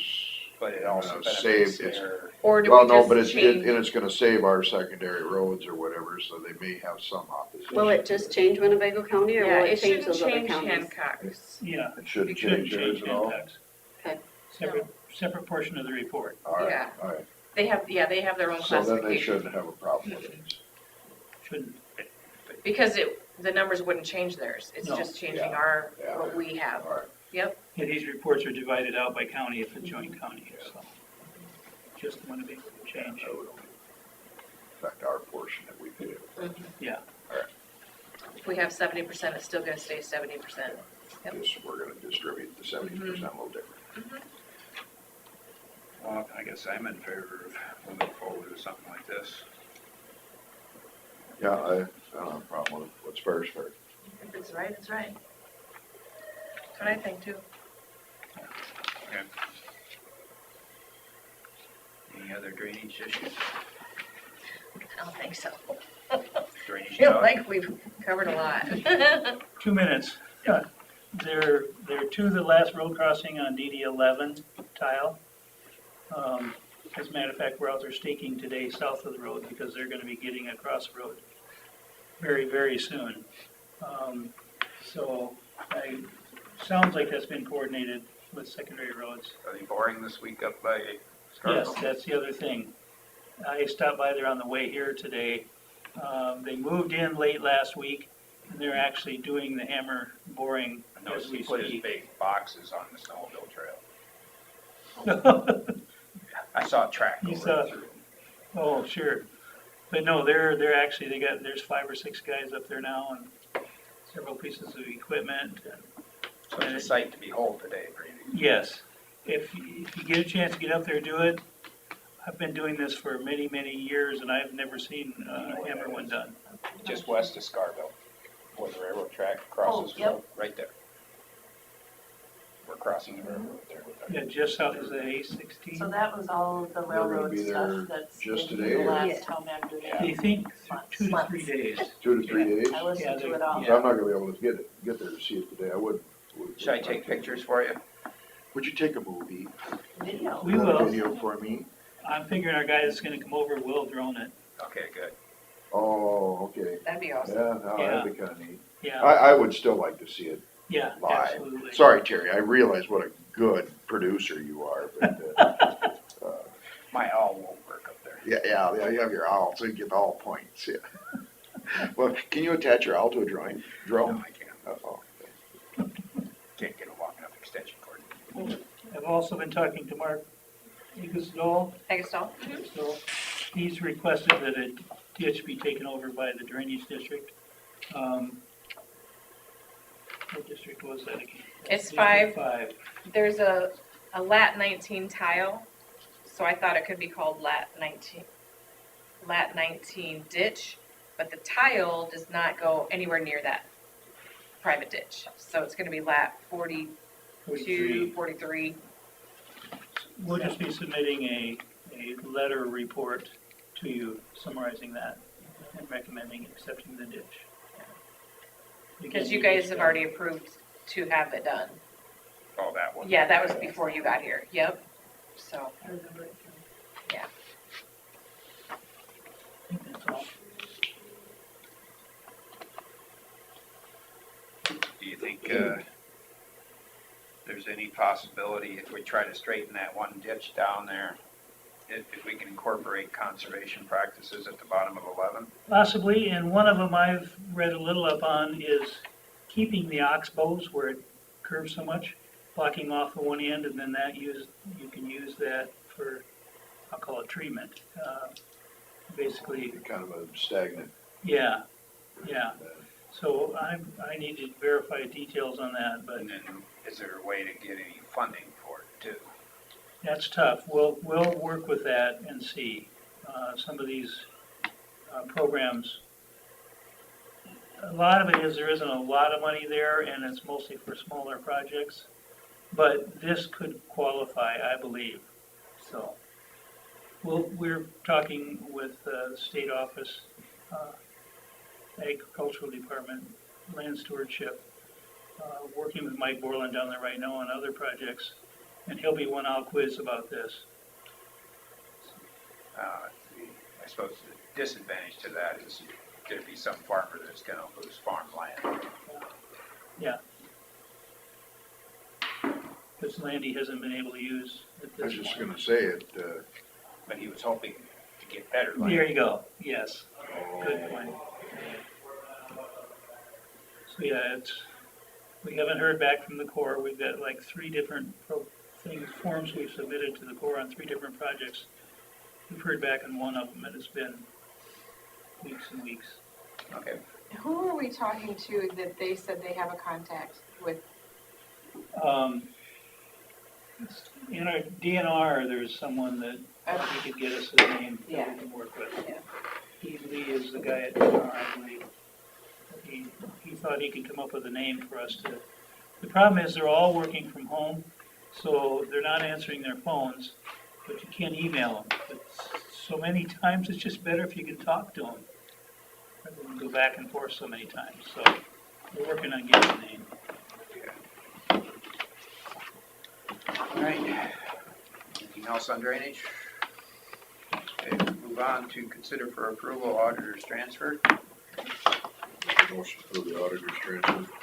Second one. Got a motion from Jensvold and a second from Smith to approve the auditor's transfer. All those in favor say aye. Aye. All those opposed, same sign. Motion carries. Correct the date for the max levy public hearing from March 9th. Did we do 15? Huh? Did we do 15? 15. Oh, the eminent domain board, yeah, we should go back to that. Okay, so we had the one position was Joanna Thompson on that one seven-member board. That was businesses and bankers or whatever. Yeah, I had a while back. And the other one was that would be representing the city property owners, would be Marcia Kassler. She lives in Lake Mills and owns property there, or not Lake Mills, Leland. That's the only town that wasn't. Yeah, I was just gonna say, I thought we discussed Leland.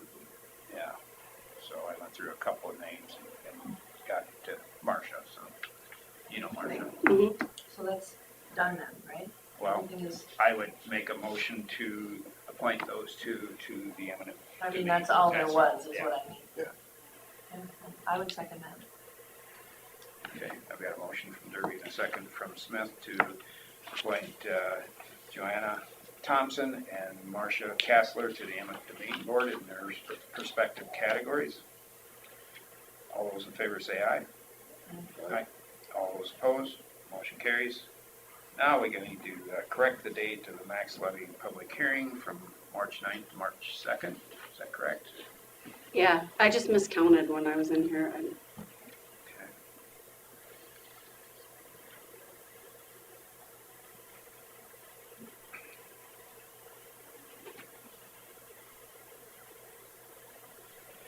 All right, is everybody okay with that? Yep. I'll make a motion to correct the date of the max levy public hearing from March 9th to March 2nd. Second. A motion from Derby and a second from Smith. Correct the date of the max levy public hearing from March 9th to March 2nd. All in favor say aye. Aye. Aye. All opposed, motion carries. Got open forum. See Sue is out there. Hey guys, this is Julie again. Yeah. Terry, I got your answer for you. Okay. Minnesota has their own database. So like we have Iris, they put in their own shots and that.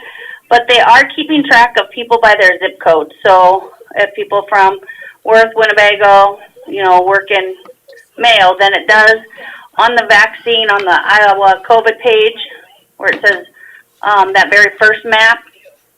That, I believe, is how many in Winnebago have been vaccinated, but that is not all by us, but wherever they've gotten, they are tracking them by their zip code. All right. Okay? Sounds good. All right, thanks. Thank you.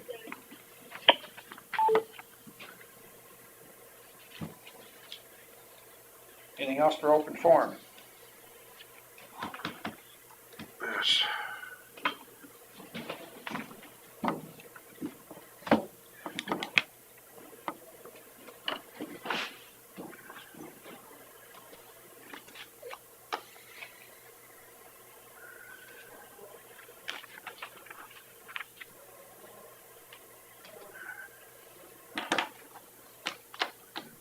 See, there was an agenda for Friday. What's that for? Agenda for Friday. Read the whole thing. For Friday, the 26th.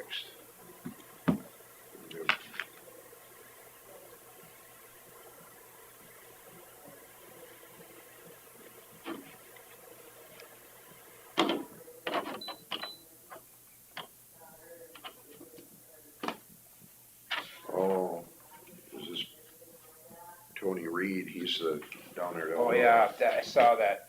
That would be one of your appointments. That's the. Juvenile detention Eldora. or whatever. Oh. I think I accidentally told him it was you. But then I sent him the right stuff, so I don't know. Maybe just reply back to him and say that the delegate is Susan. I guess it was Mike, but he never went, did he? No, Willie went all the time, but Mike didn't. Have them send it to me, because I don't, did you? I got a note, they were wondering who. It would have been this who morning. the person would be. Yeah, on Tuesday, February He sent it this morning. 7:30 a.m. Tony Reed was wondering who it was. Okay. Send him a text and give him my email. Already did. I could, Oh, you did? Yeah. I could forward this to you, I guess. Oh,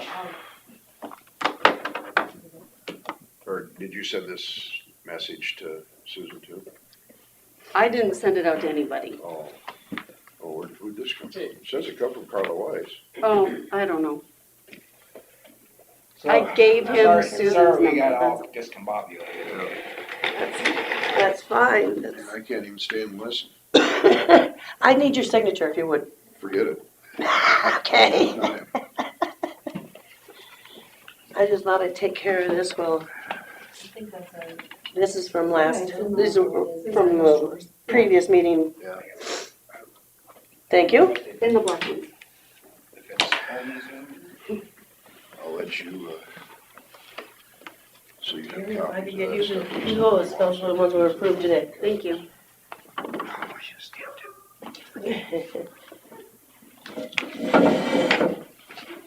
That's all there is. Oh, that's it? Yep, that's it. Thank There's you. some blue pages too, you. Thanks for dealing The with blue us. pages. Oh, You want those too? We made it Yeah, that work. way that if I was in the somebody. basement of TSB all by myself. There you go. Sorry. But you call close of distancing, I guess. It worked. Yeah. That way I got a whole set if somebody wants to look at it. Yeah.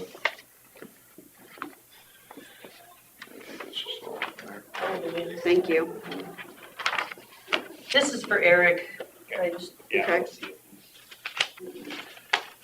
Okay. Anything else on open forum? Doc, did you have anything else? Okay. I did have a few people who've been hauling grain recently, and they're trying to come out of their bin sites, and they're hitting that ridge that is kind of prevalent. They're hitting what? The ridge on the edge of the Plow. plow snowbank ridge. No, not snowbank, from the grading, from when you graded roads. There just seems to be a lot of that, Like there's windrows still out there? yeah, edges. And we've noticed it too. Right along the edge of the road where they Yeah. leave the little, Yeah, when you're trying to get out of, well, we really right noticed before it you in get to the edge of the road, lots of times there's a little, it's not always so little. yeah, yeah. no, it's- We've noticed it in the fall when we're bringing semis in and out of fields, and then Oh, it's sure. just always this. Yeah. And so I actually had some phone calls about it this last week because people are hauling out of their, bin sites. I gotta, All right. listen, anybody, would you like to have the mental health board too? Sure, why Means not? we were unloading things on you before. We should have got that done before You she know was what, if here. there's It's always Zoom there, next easy, I Yeah, can yeah. do it from my office. So I was bringing it up because there was people who, See you guys later. happened to mention that this last week. And then like, they must leave a little ridge when they go through cross roads too.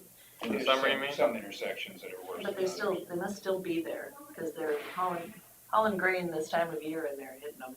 Yeah. I think all I can say at this point is every operator has a different skill set and style, and if we know specific locations, we can go look at it and try and figure out. This guy that called me is south of Thompson, south Okay. and west of Thompson. Okay. It's also easiest if they, if I can put Ethan in contact with the person with the issue, and then they can kind of meet out there and go over it. Sure. I'm trying to emphasize, putting Ethan on the front of customer service here for Okay, well those then kind I of can things. just, when somebody says that to me, I'll just text Ethan and tell him who the person is, That's fine. you know. Yeah, that's fine. He's been doing that, and I think he's preferred it that way, just to go either call them directly or go visit their place and kind of go over things, whatever their issues are. And, that way you can kind of put a face with the issue and, Diffuse it. hopefully develop a relationship where, they can talk back and forth if they got issues rather than, having it build up and not having a good outlet for it. We actually noticed it quite a bit in the center township where my home area is over there. Okay. We got a little bit of moving parts too, we move grader operators around quite a bit over, and then if we hire one out of Lake Mills, so, maybe 2 of our operators, maybe even 3, in the last couple of years, so. Yeah, I get it. Yeah, and now we have kind of a, new superintendent, would be kind of a new teacher for the new guys and that kind of thing. So. And I think that's when people had concerns over this snow thing on Monday morning too, they just wanna make sure that it's not gonna. Yeah, it was one of those that didn't seem like much of a snow, but it was just enough depth to cause problems with the 2-wheel drive buses. Yeah. With the buses, it seemed like it did. Yeah. I got through it. A lot of that was, 2 hours after a call would come in, by the time we'd get the message to Ethan, go look at it, maybe it's melted a little bit, it feels I like think the things frustration move might quick have that been day. that, the schools did it 2 hours late so that they wouldn't have those issues. Yeah, and you know, it isn't really realistic for us to have the roads plowed by 2 hours late. Pavements, yes, gravels, no. What's the earliest you would go out? Well, the graders typically go out at 7. If we feel like we can make quicker work of it by being early, they'll start at 6. Depends on the time of year too, because when it's dark, it makes it much more difficult. So this time of year, when it's light at 6, you know, that's an option. 6 o'clock to 6 o'clock is our official hours. And I've had people wonder, you know, back in the old days, it seemed like we were out much earlier than That's exactly what I've been hearing too. I wonder, you know, our snow ordinance has been around, I think, since the 80s. And it's been virtually unchanged, I think. So I'm not sure when the old days are. We used to have more operators, more territories, so in that case, they might get there quicker. turnaround. Yeah, I mean, you know, I think we had, maybe, you know, when Mark started as superintendent, we might have had 5 extra guys. You know, 5 more territories, you know, so everybody's getting hit a little quicker. Or now the guys got 60 miles maybe or something like that, and both ways, that's 120 miles, and some of them they have to skip around to So this is probably a dumb question, but you know where the bus routes are though, right? well, no. We used to get updated maps, because they change every year. We used to get maps, and they don't really, the schools don't often seek us out to give us maps. Sometimes they'll approach us if they're trying to optimize their routes. Maybe we got some level Bs or different things that prevent them from doing what they want to do. So they'll contact us at that point. But knowing the routes is one thing. Doing anything differently to try and prioritize those would be the next thing. I mean, most of the routes are laid out, so they go out one way and, you know, dogleg in and out of some of these side roads, and then they come all the way back. So there's not a lot of choice about which roads get plowed first or second. It's all about trying to make the route continuous, and as opposed to, you know, driving around deadheading, they call it, you know, with the plow up on roads that have already been plowed and trying to get some of these first, you know, or following the bus route first and then going back to do the rest of the route. It would take, you know, 1.5 times as long maybe to do that kind of thing, and so many more miles. So I wish we could prioritize those, and then you'd have 2-hour light starts, and by that time, you know, the whole route would have been plowed. But I don't know how practical that really is. I don't know, even with the transportation directors, if they expect that, I guess. I sent a message out to all the schools earlier this winter and said, here's what our typical operations are. Here's how long it takes us to get around on blacktops. Here's how long it takes to get around on gravels. Here's when we start and stop. So, you know, that's how you can plan your operations around us. And of course, they can always call Ethan to see what we're doing. I noticed from Sunday, late Sunday, when it got done snowing, sort of, when I plowed then to when I plowed on Monday morning, the snow got more dense and it was harder to drive through. So it changed. Yeah. And even when it's below freezing, the pavement temperature is rarely the same as the air, and usually warmer. So it's doing different things from the bottom up versus the top down. Well, I'm gonna say we're standing adjourned. See if Carla can do her thing.